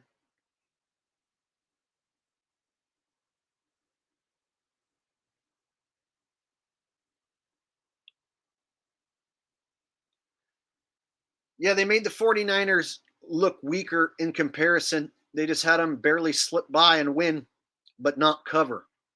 So if you were to run the beatdown script, you'd basically get Kansas City fans to bet into it early on, thinking that they're going to come back. And then by halftime, once they're down three touchdowns or so, they get down a fourth touchdown, then the Kansas City fans realize they aren't going to come back. Then they might panic and start cashing out their tickets, trying to hedge out and bet the 49ers. And they have traps associated with trying to hedge out. Once you've lost your bet live, they have a way of making you making it not easy to hedge your way out. So they could run a scenario where they just start blowing out the Chiefs and just pocket that money. Or there's a script where they could make it look like the Chiefs are coming back, but they just never do. So every time the 49ers go up a touchdown, the Chiefs tie it up. 49ers go up a touchdown, Chiefs tie it up. People keep betting the Chiefs at plus money. And then at the very end, 49ers pull out again, go up by 2 scores, and it's over. And then they pocket all that Chiefs money. So there's a few different ways that they could run a live betting trap, and one of them being the comeback that never happens.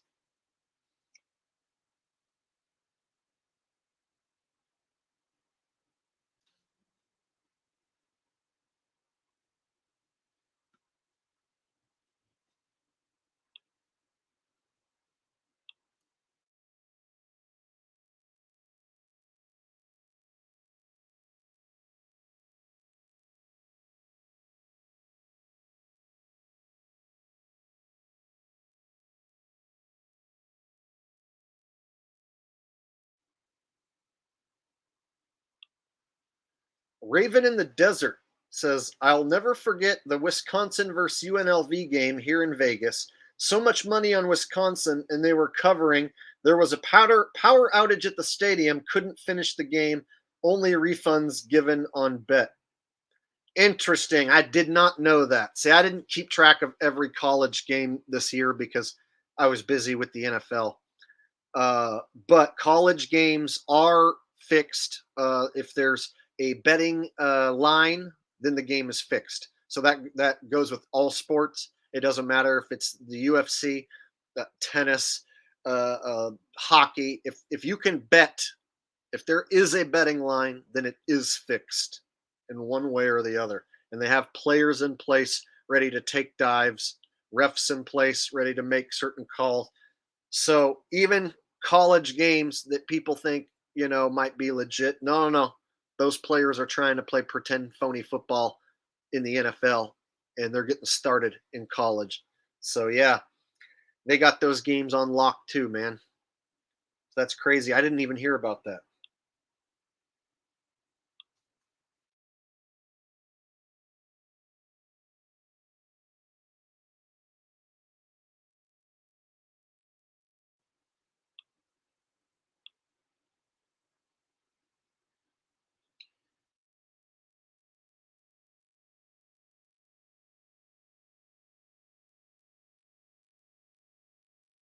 Wrong. Niners getting exposed. You people don't know football. Yeah, you see, I don't pick based on football. I pick based on money. So the reason why I had a winning record against the spread this year and grew this channel by tens of thousands of subs is because I have my finger over the pulse of fake phony football more so than most people. So I would argue that if you think it's about X's and O's and one team being better, defenses, stopping the run, stuff like that, I would say that you don't really know about football. You don't really know the thing that you think you know.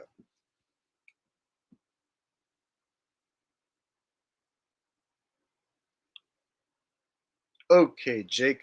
Let's make a bet. Go make any bet you want, bro. Nothing's stopping you from making a bet. What I'm going to do with my money is I'm going to make a bet on the 49ers to win and cover before the game starts, just in case it's a blowout. And then I'm going to wait until, or I don't know, halftime and then reassess the situation.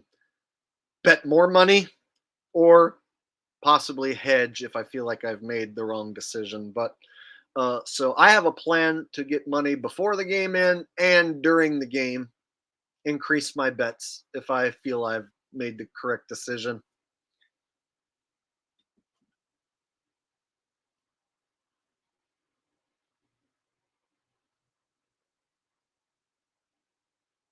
And you don't need me to make a bet. You can go make your own bet, and I can make my own bet, and then the sports books will pay out. So it's not like I need to put my money against your money, right?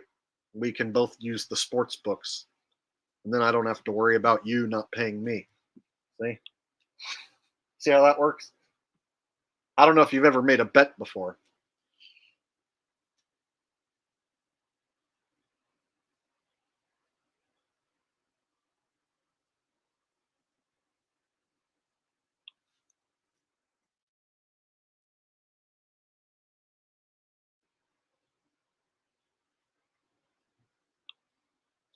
If KC wins, then I'll be wrong. And I've been wrong about some games this year. That's what happens when you pick football games. You guess who you think's going to win or lose. And when you guess who you think's going to win or lose a fake phony football game, there's that chance that you could be wrong. So if I'm wrong, I'll be like, "Oh man, I thought it was going to be the Niners." You see what I'm saying? That's what will happen. Either way, I'm going to put out a video breaking down all the phony plays. So I'm going to have the last laugh. So the cool thing is with my job is I get paid to break down the fake phony plays on the field. And I'm the number one channel in the world that does that. So I know for a fact I'm going to get guaranteed money breaking down the Super Bowl, whether I win or lose my pick. So if I bet and lose, I'm going to get all that money back and then some when I put out my Super Bowl is rigged video. So it's pretty cool. I get to punch the NFL in the mouth, whether I get my picks right or wrong. I get to be the one with the last laugh.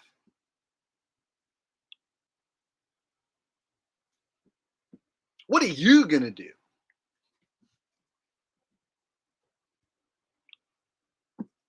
I don't know if you've ever learned how YouTube works, but YouTube, they run ads on videos and then the creators get a cut of the ad revenue.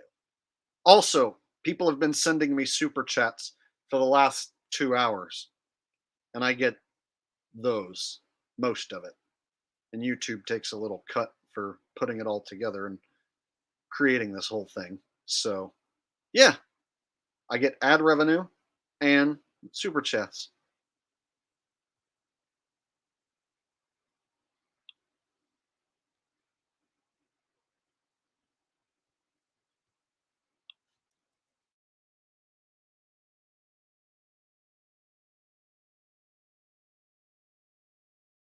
And says you are a great video maker. Well, thank you, the end. I appreciate that.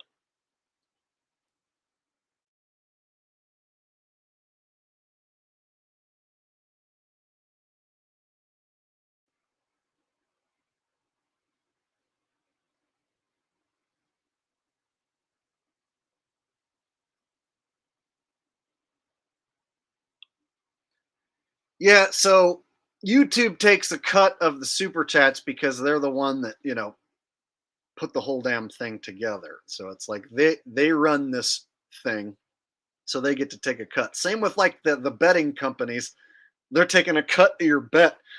So if you bet on the spread at minus 110, well that the 10 is their 10%. That's their vig, right? That's their cut. So if you want to go play poker and you want the game to have a legit dealer inside the casino and you want to go play poker against other poker players, how's the casino going to make money on you playing poker against other players? Well, they're going to take a cut out of every pot, right? So If you want a poker game against other players, you're going to have to let the casino take a cut unless you want to make do your own game in your own house. You know what I'm saying? So I don't have my own site where I have this program running that I created myself. If I did, I would take all the money. See, since I'm using their site, they're going to get some of it. That's just the way it goes. So with the ad revenue, they're just giving me little bits of the ad revenue. God only knows what sort of deals go down behind the scenes with the ads. I mean, selling commercials for the Super Bowl is like multi-million-dollar business. So they sell commercials and ads for my channel, and they do all that behind the scenes. And then they're just like, here's your little bit. Good job.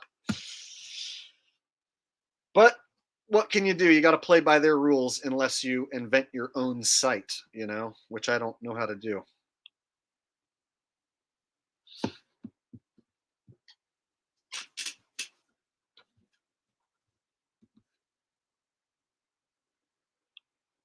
It is a popular opinion that she is a he.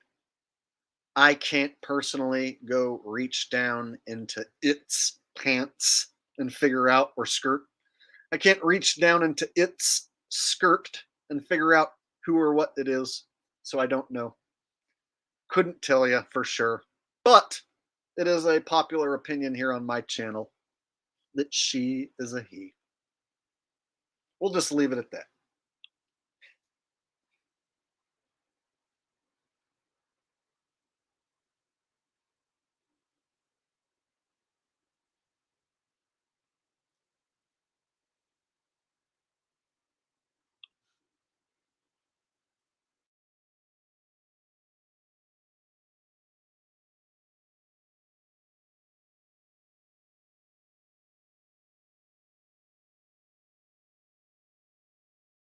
OJ and Toothpaste says, Jake, that RFB footage was hilarious. They wouldn't let me or you adventure like that he was doing. He's definitely a shill. That was hilarious. You saying he had dinner with them.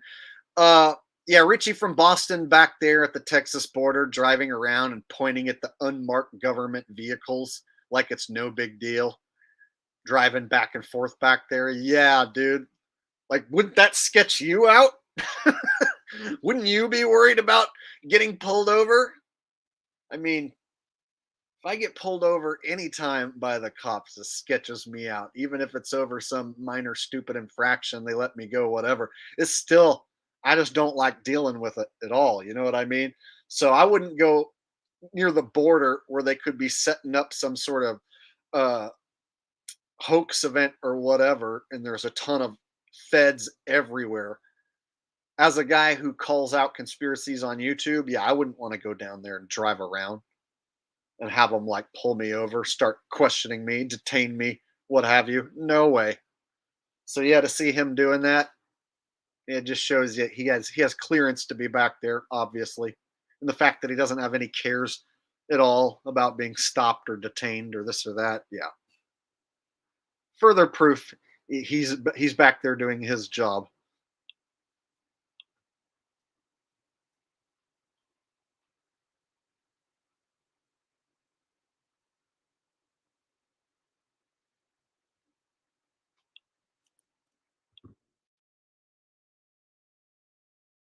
OJ Toothpaste says, Jake, when you covered Richie from Boston was hilarious. As I've been saying, there's gonna be some sort of attack at the Texas border. I've been hearing little invisible white supremacist drones are gonna be trying to invade your asshole and plant nano aids inside the lining of your asshole. It's very high tech. It's very scary. You need to get right with God or else. At any rate, please like, share, and subscribe, or don't.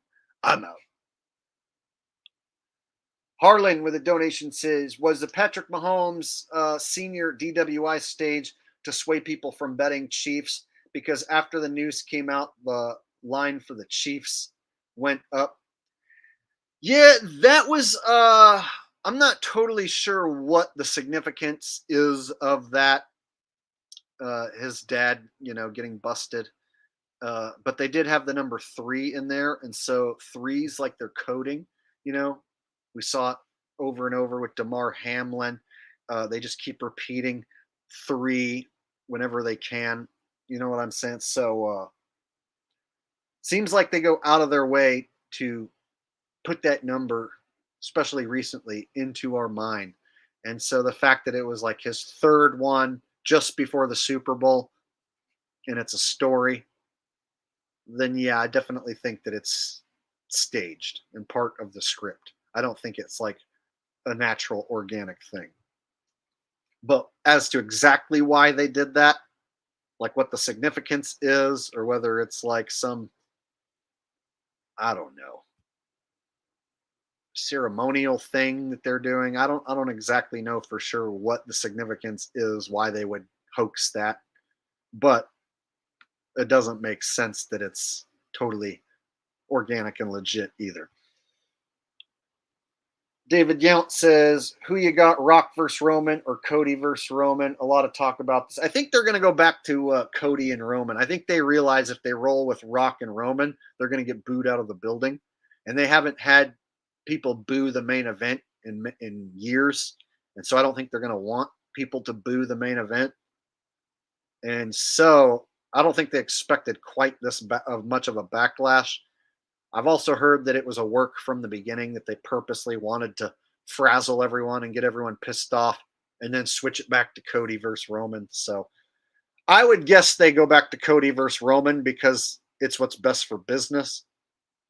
They would lose money and lose the crowd for sure if they go with Rock and Roman. The crowd will boo and chant Cody during the match, and I don't think they want in the main event of WrestleMania to have people chanting for a guy who's not in the match.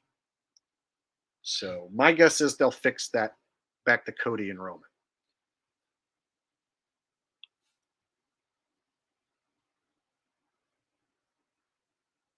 Now, for those of you who don't follow wrestling, The Rock came back to challenge Roman Reigns, who is the current champion, and the guy who won the Royal Rumble, Cody Rhodes, the son of Dusty Rhodes.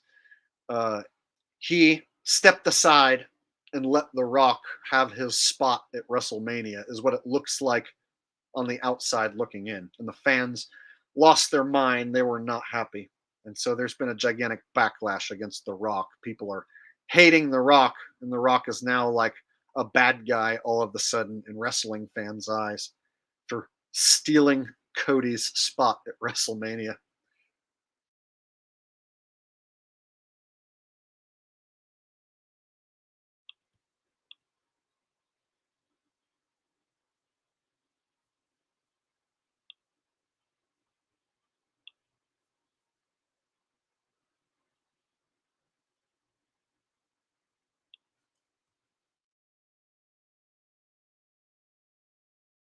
I saw the Rock's daughter for the first time uh, the other night. Wow, pretty obvious what they're doing there. Let me show you guys some pics.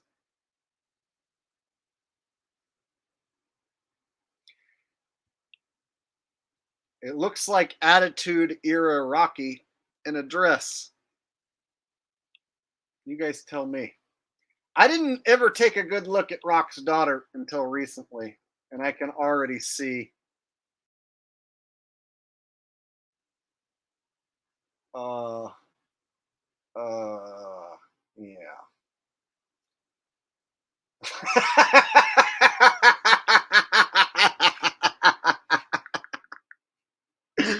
Okay.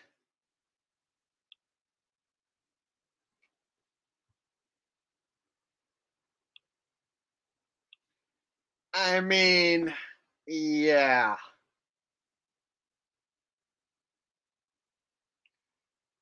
Well, Leslie, I started looking last night, and this is what I was looking at, was just basic pictures, and well, You tell me. What does what does your gut tell you?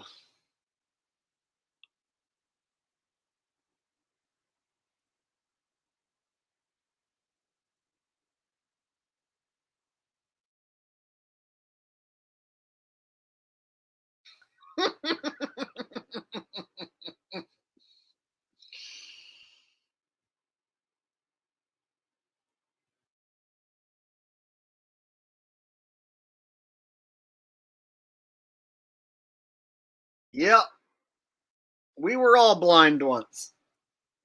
But then once you pull off the blinders, man, you just everything just pops out.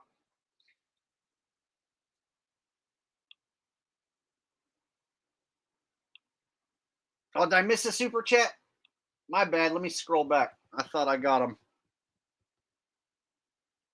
Oh, okay. OJ says RFB Texas makes RV a shill too when they stream now. Yeah, uh, RV Russian vids, longtime shill. He's made slander videos and hit pieces against me, and lied about me, and then uh, wasn't the but shit last year summertime. He was making a bunch of false claims about the flat Earth and the sun going in a circle, and me and Q and Feed both absolutely destroyed him, just demolished him. And then he made one last video lying about us destroying him, where he created his own fake evidence, which he made himself. He made his own uh, observation angles to the sun and claimed that the sun went in a circle because of durian fruit. And he claimed tropical fruit proves that the sun goes in a circle. And that was the last he talked about me. One sec.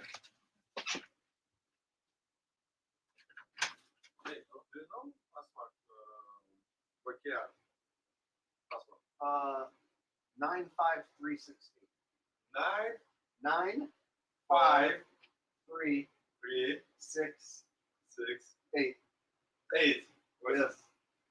Ой, блин, sorry. All right, you're What ready. is it? There's a guy that wants to know the code for the back gate, and he speaks Russian, so I'm gonna have to write it down for him.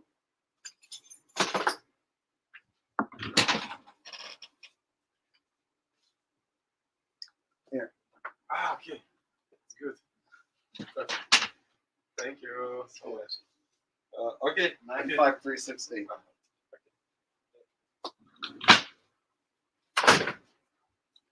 Okay.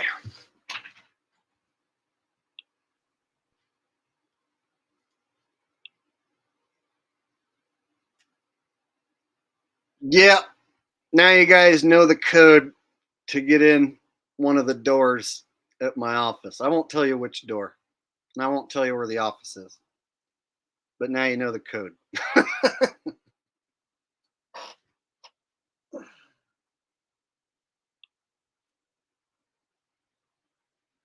So yeah, they're definitely gonna have The Rock's daughter probably in the company as a wrestler at some point. But this just goes to show you what team he works for.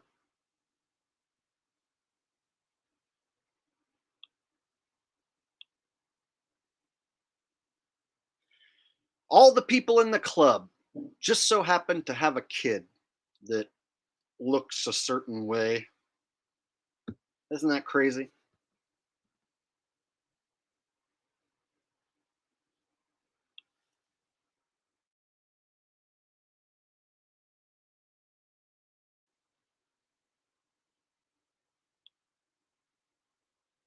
Yeah, it's easy enough to change. I'm not worried about it. It's not like it's something that I'm worried about somebody coming here and doing anything. I mean, the whole place has got cameras and stuff, so and there's lots of people here besides me, so I ain't worried about it.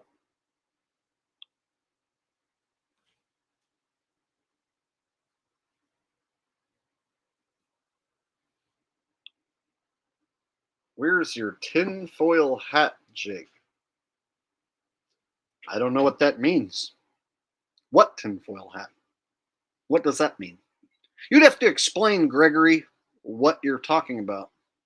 I've never owned a tinfoil hat, so I've got a big psychedelic top hat that I chose not to wear tonight as to not distract anyone from talking about fake phony football.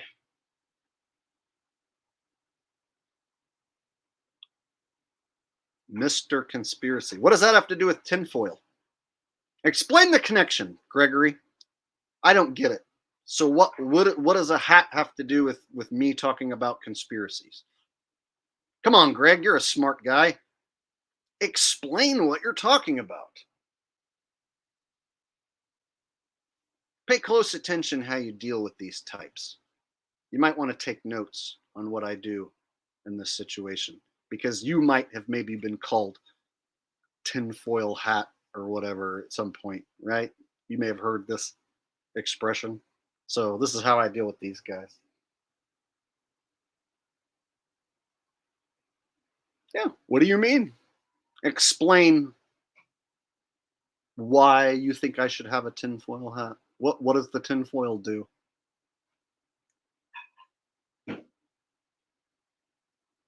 That's when you put them in the position where they have to be like, you wear tinfoil because you think the government's trying to read your mind. I never said that. I never told anyone I wore tinfoil. So you came up with the tinfoil thing yourself. I make them admit some stupid reason why they said the stupid tinfoil thing.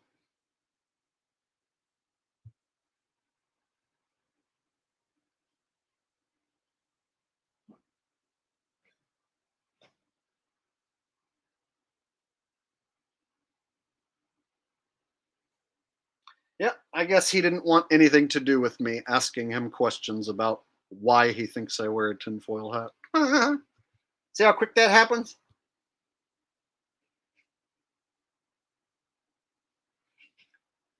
That's one of their favorite insults. But then when you ask them to explain why it's supposed to be insulting, then they have to like either run away or tell you that you wear a hat made of tinfoil because you think the government's trying to like read your thoughts.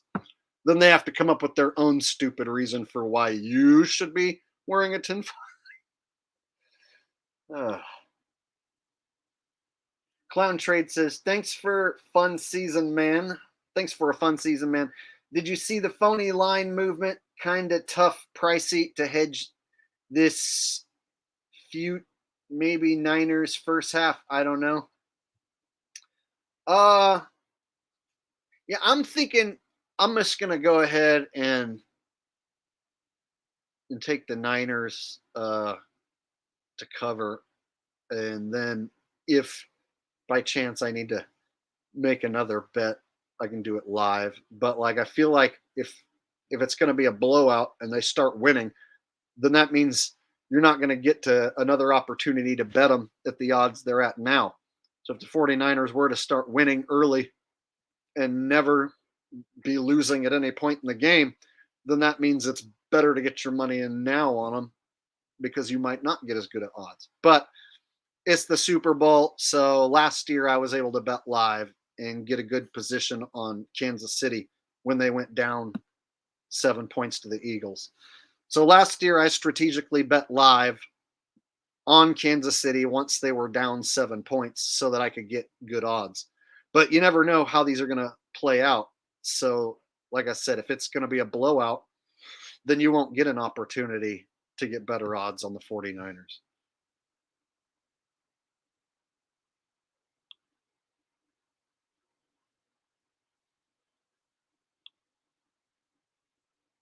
Yeah, see, I'm Mr. Conspiracy Realist. I talk about conspiracies that are actually real. And then anyone who mentions tinfoil hat, those are the type of people who can't handle any conspiracies at all. They don't think that there's a such thing as a conspiracy. So anyone who uses the word tinfoil hat typically believes everything they see on TV, and they're what I like to call a sheep.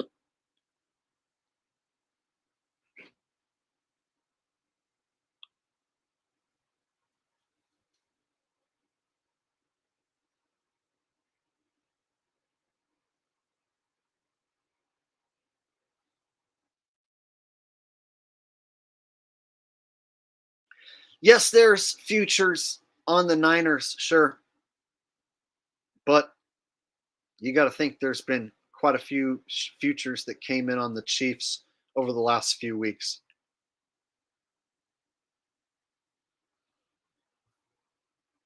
So does the futures 49er money override all the KC money that's come in on the bowl?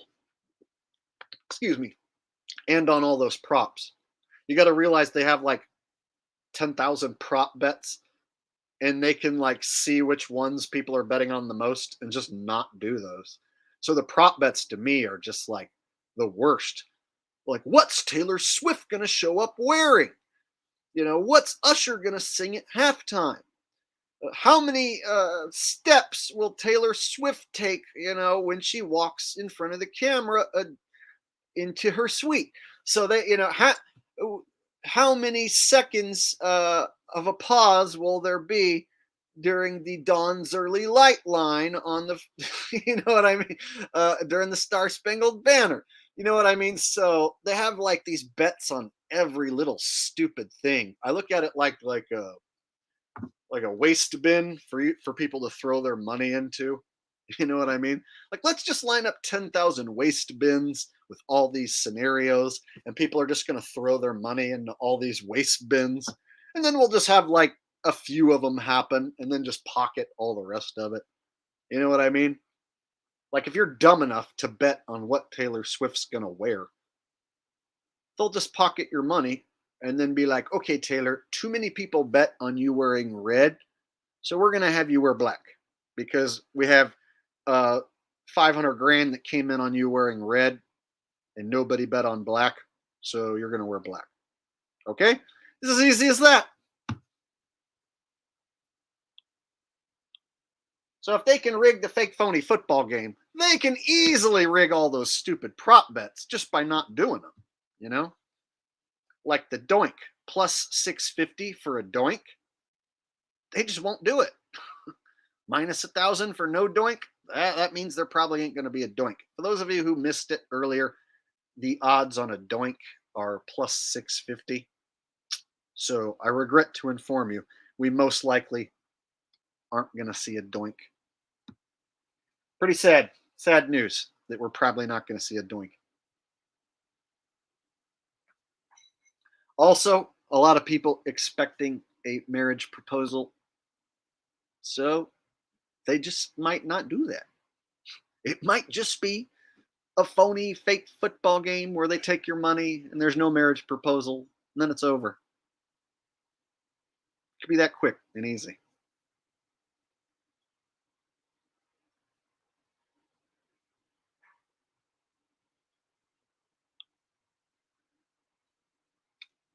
Fast Car Eddie, the Hitman Hearn says plus 650 on Taylor Flash of the.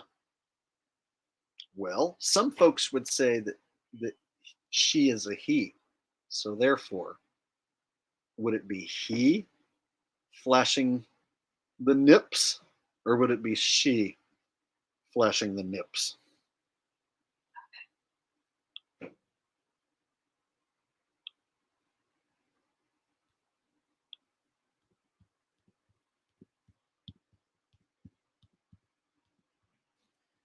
Did I miss the super chat, buddy? OJ?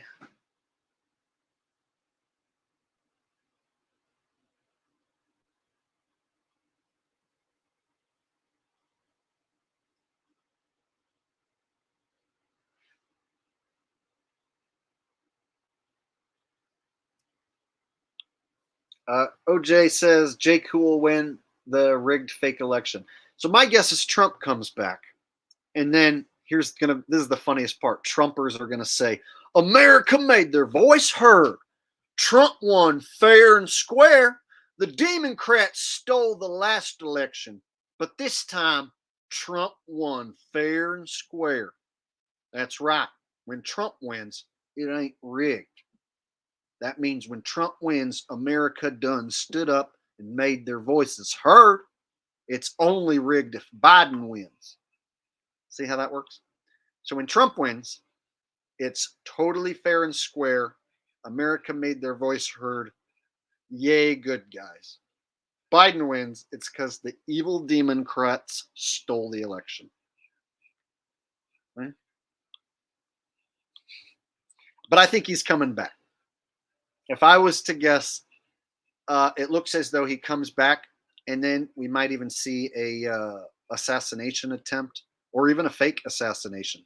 There's been quite a bit of predictive programming that suggests that maybe we see Trump fake die at some point, which would lead to a fake MAGA revolution.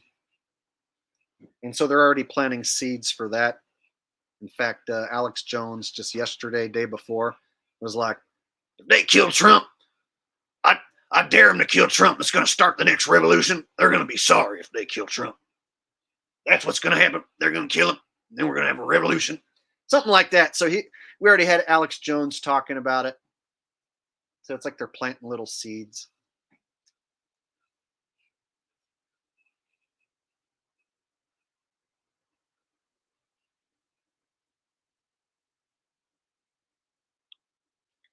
He's a bloody Motorola.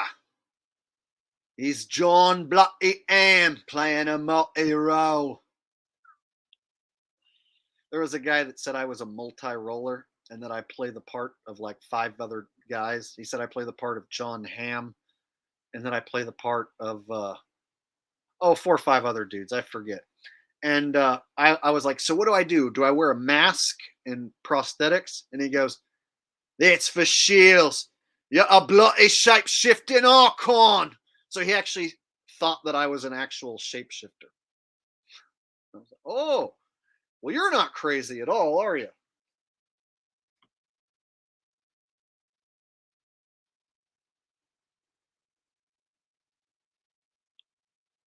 Yeah, true story. There's a guy that claims I'm a bloody shape shifting archon, and I shapeshift into 5, 6 other dudes. So I've got time to be me, John Hamm, and like 4 other dudes. And I just shapeshift back and forth between whichever one. Pretty cool superpower, huh? And you would think no human could actually believe that. But there's a guy who created an entire channel where he just accuses people like me and others of being a shapeshifting archon. And that's like his thing on YouTube. Everyone's got to have a gimmick, I guess.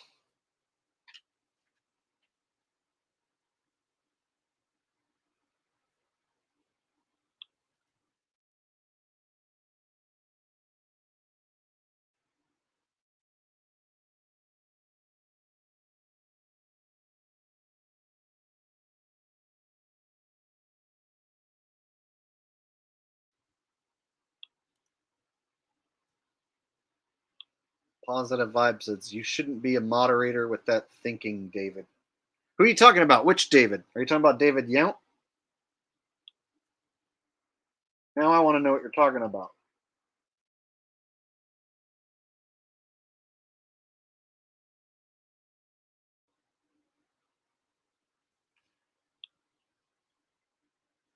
Oh, he says Jake has been calling it and just killing it of late, but this 49ers is a troll job. No way they win. Oh, you disagree with me? You think they're going to pay out the Chiefs?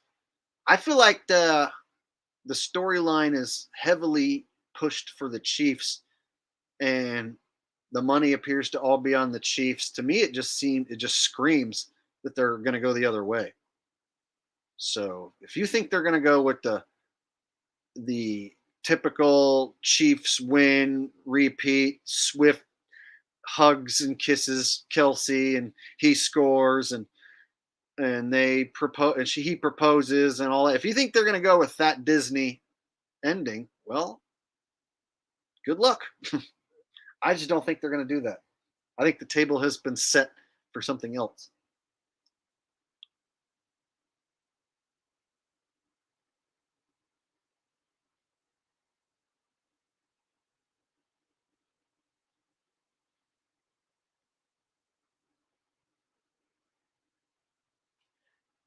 And I knew there's going to be people who disagree with me. I understand that. Just like last week, there was a bunch of people who disagreed with me. I was told how wrong I was going to be. There were Lions fans showing up when the Lions were winning, gloating. But then, once that second game turned in my favor, then people showed up one after the other, kissing my ass, telling me how great my picks were. See?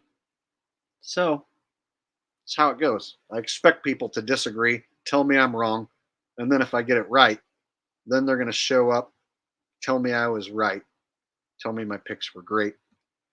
But if I get it wrong, then I know I'm going to have to eat some serious crow, some Super Bowl crow. It'll suck.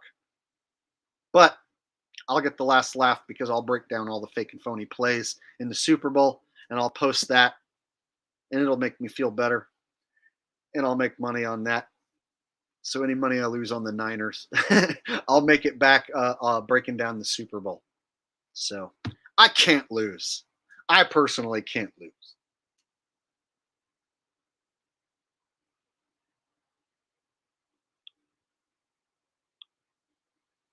Marvin says Jake listens to Type O Negative. No, I don't. I can't name you one Type O Negative song. I'm a classic rock guy mostly. So my favorite band is Blue Oyster Cult. Don't Fear the Reaper, Burning for You, Cities on Flame, Godzilla. That's my favorite band. So I went to Vegas for New Year's and I saw Blue Oyster Cult at the Golden Nugget, second row. They were so close that I could yell and they would like look right at me. I could spit and hit them.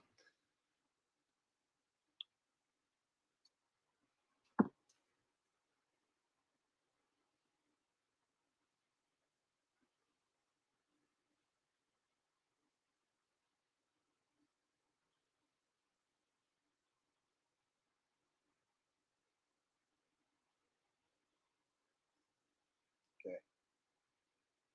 All you guys, yeah, here's the thing. I can point at the J's, but if I overtly make tons of videos pointing at one group, then the channel can come down. And so they basically have guys like you who come around, try and get me to talk about something to get my channel taken down. So, how about you go talk about that on your channel? Get yourself taken down. And then you can go to BitChute and talk about it over there. See, I've played this game for many years. The reason why my channel sticks around is because I don't purposely get myself taken down.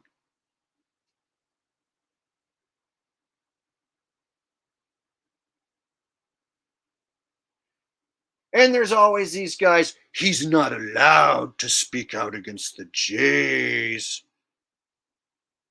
Go do it on your channel. And then they'll pull your YouTube channel down. And then you can go to BitChute and do it over there for nobody. Right now, see, I'm foiling the Jays' big Super Bowl plan by telling people what I think's going to happen. I'm the one who foiled the Jays' big football league by calling it out as being fake and phony. How about that? Did you go against the Jays' most powerful sports league and call it fake and phony and make it go viral? Oh, you didn't? What have you been doing this whole time? Seems I've been hard at work going after the evil Jays' evil sports league and proving it's fake. You like that? So why don't you get to work doing something for your cause?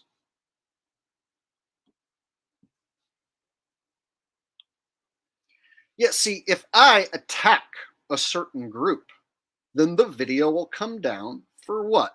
Hate speech. They have parameters in place to take you down. And so I've had videos come down for that exact thing. So I know what key terms fly and what key terms don't fly. So we talked about a T word, something that sounds like a Tyrannosaurus Rex, a guy pretending to be a lady. Yeah, we went too far into that once and the video came down. So, am I trying to get my videos taken down by attacking one type of person or group over and over and making it obvious? No, that would just be stupid.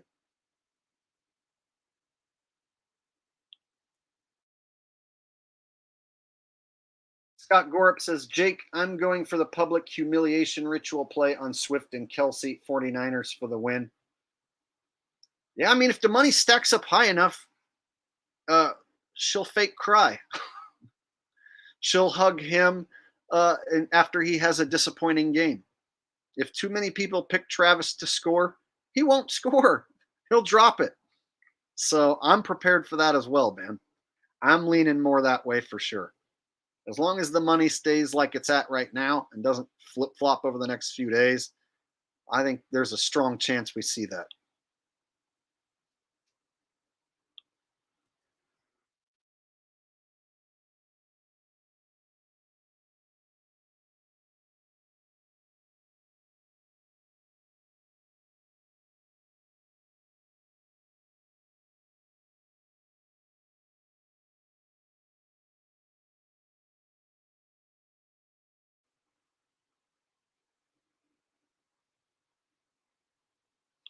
Yep, he has to score because of Swift. Not if too many people bet on him.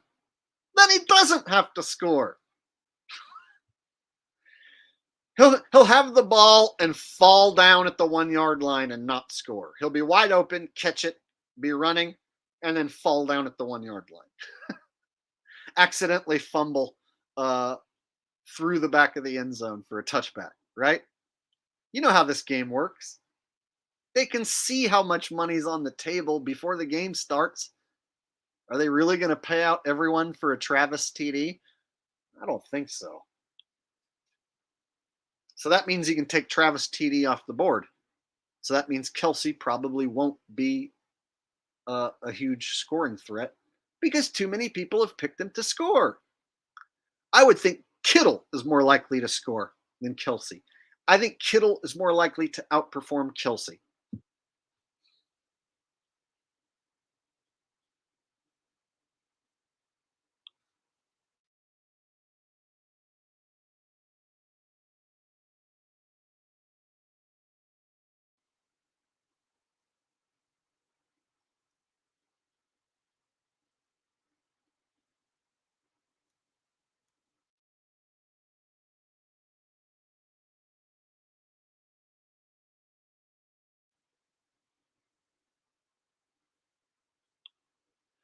It would be interesting to see if she comes back next year and does this thing again with the Chiefs, or whether she's like cut off after the Super Bowl, and then her relationship with Travis somehow ends.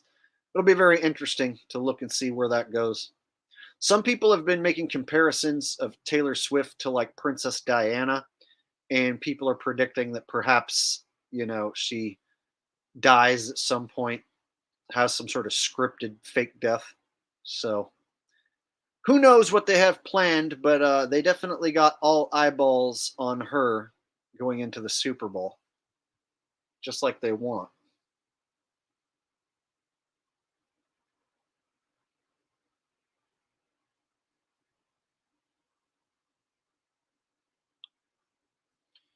Condog Silver Slicer. Are you a gatekeeper channel, Jake? You know money isn't the only factor in deciding these games. They're mostly rituals. Well, I decide my picks based mostly on money. So you can make whatever picks you want. And there's no proof of me being a gatekeeper or connected back to a government or the bad guys at all. In fact, it's all the opposite. I'm the one exposing the bad guys all the time. So, what do you want me to tell you? Yes, I am one because I'm looking at the money. You think that's going to be the answer? Kind of a dumb question, right? And if I was a gatekeeper, do I have to tell you the truth? Some of you people, man, it's like you're here just to stir the pot and piss me off.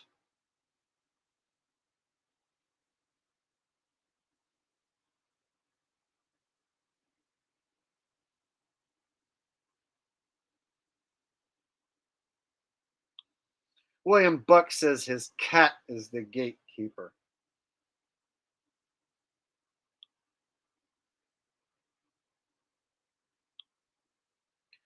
OMG, Jake, are you a lizard? No, I'm a bloody shape-shifting archon. Get your bloody facts straight, mate.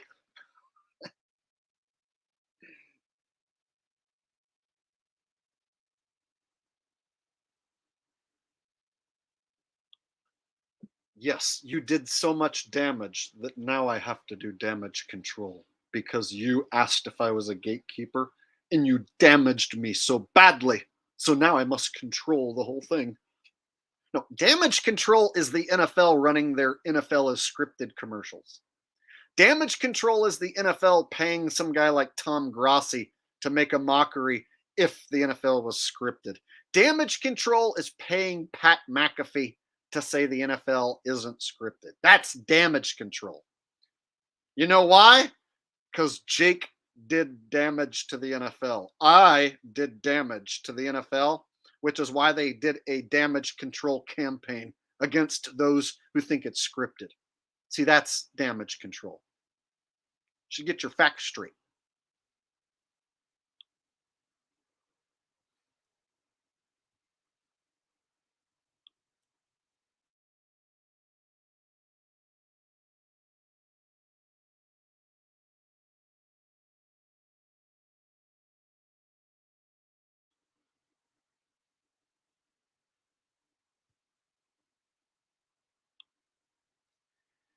Here's how I can prove I'm not scripted. Do you really think it's in my script right now for me to do this?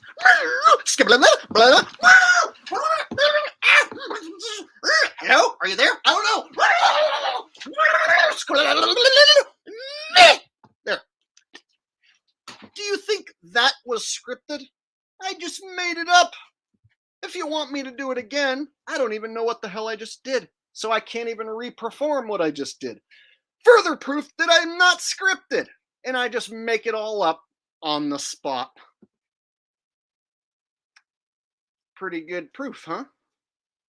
What are you gonna do? Debunk me and say, nuh-uh, that was all scripted, and you're reading that off of a cue card?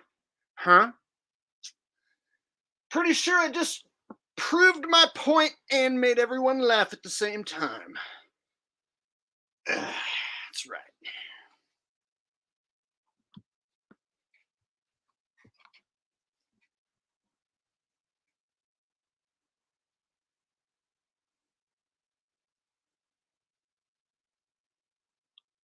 Yes, I wore tinfoil on my head so much that it poisoned me and made me so funny and entertaining. Hundreds of people show up to watch me and laugh and give me money and support me while I make a living on YouTube because of all the tinfoil.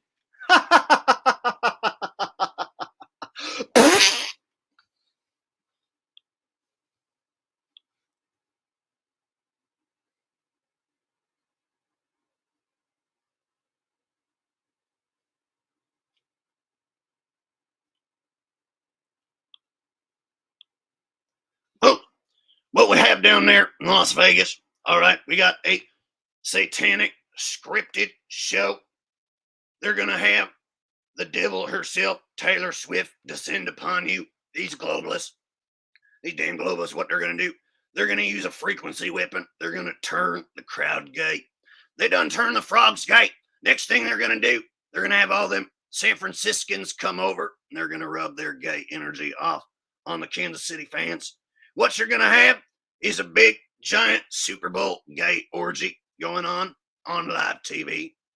These damn globalists are sick. I'm not Bill Hicks. Anytime anyone says I'm Bill Hicks, I don't know what you're talking about. He died, and I'm not him. So quit saying I'm Bill Hicks.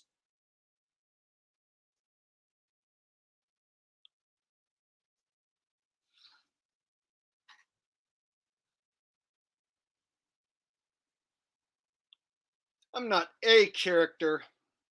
I'm the character. And thanks.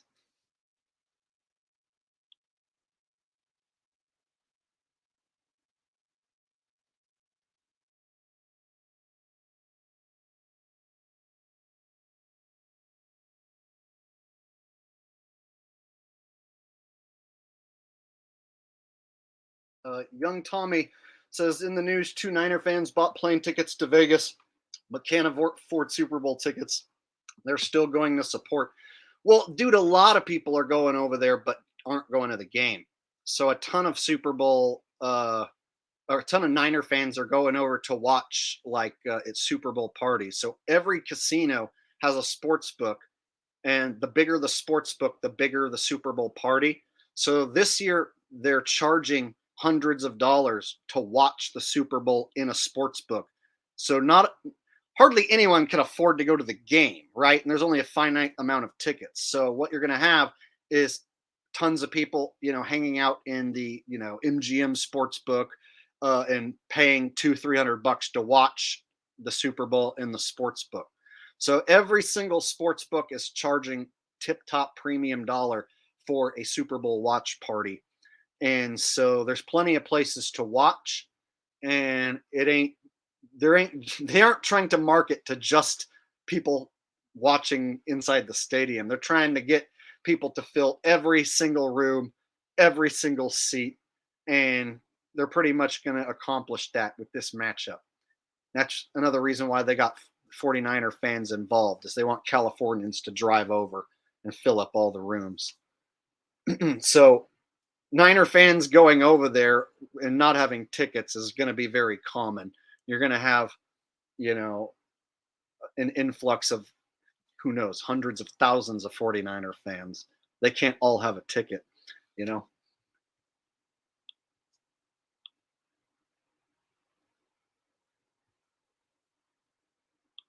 Yeah, I'm hearing that it's, thousands and thousands of dollars even for the worst seats. So would you rather pay, 300 bucks and you can sit in the sports book with tons of other people and watch it on a big gigantic screen? So that's what a lot of people are doing. They're forking over 300-400 bucks to be in the sports book and have a your own section.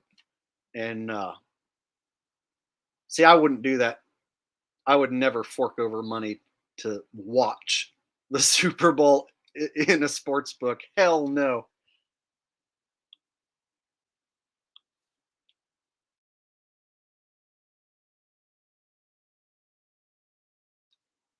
All right.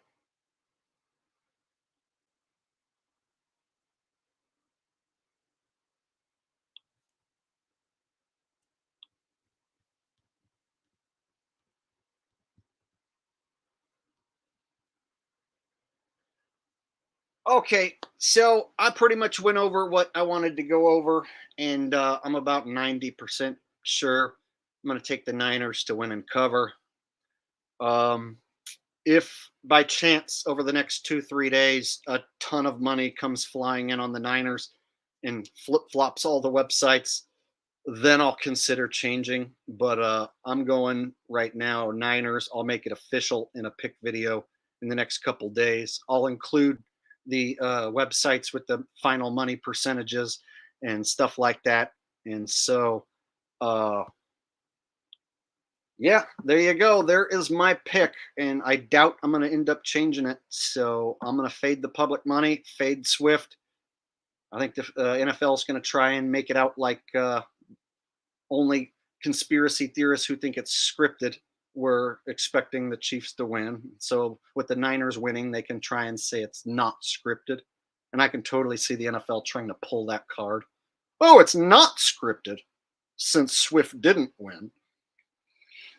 So I have to get out in front of it and make that prediction so that they can't say they got all of us who think it's scripted. So until next time, this is Jake the A-hole signing out. Thank you for watching. Thank you for supporting. Thank you for all the comments. And if you disagree and you like the Chiefs, hey, feel free to let me know in the comment section after the video. I don't know for sure what's going to happen. I'm just guessing. So it's just my guess, and anyone can guess wrong. So feel free to let me know what you think in the comments section. And thank you all for watching and supporting. Be on the lookout for the top 10 most rigged plays of the year coming at you very soon. Nothing but number one plays going to be in the video. So be on the lookout for that. and I'll have your Super Bowl pick video and your Super Bowl breakdown video. And next week, I'll be doing a non-football stream. So, all right, guys, have a good night. I'll see you later. Peace. Good night.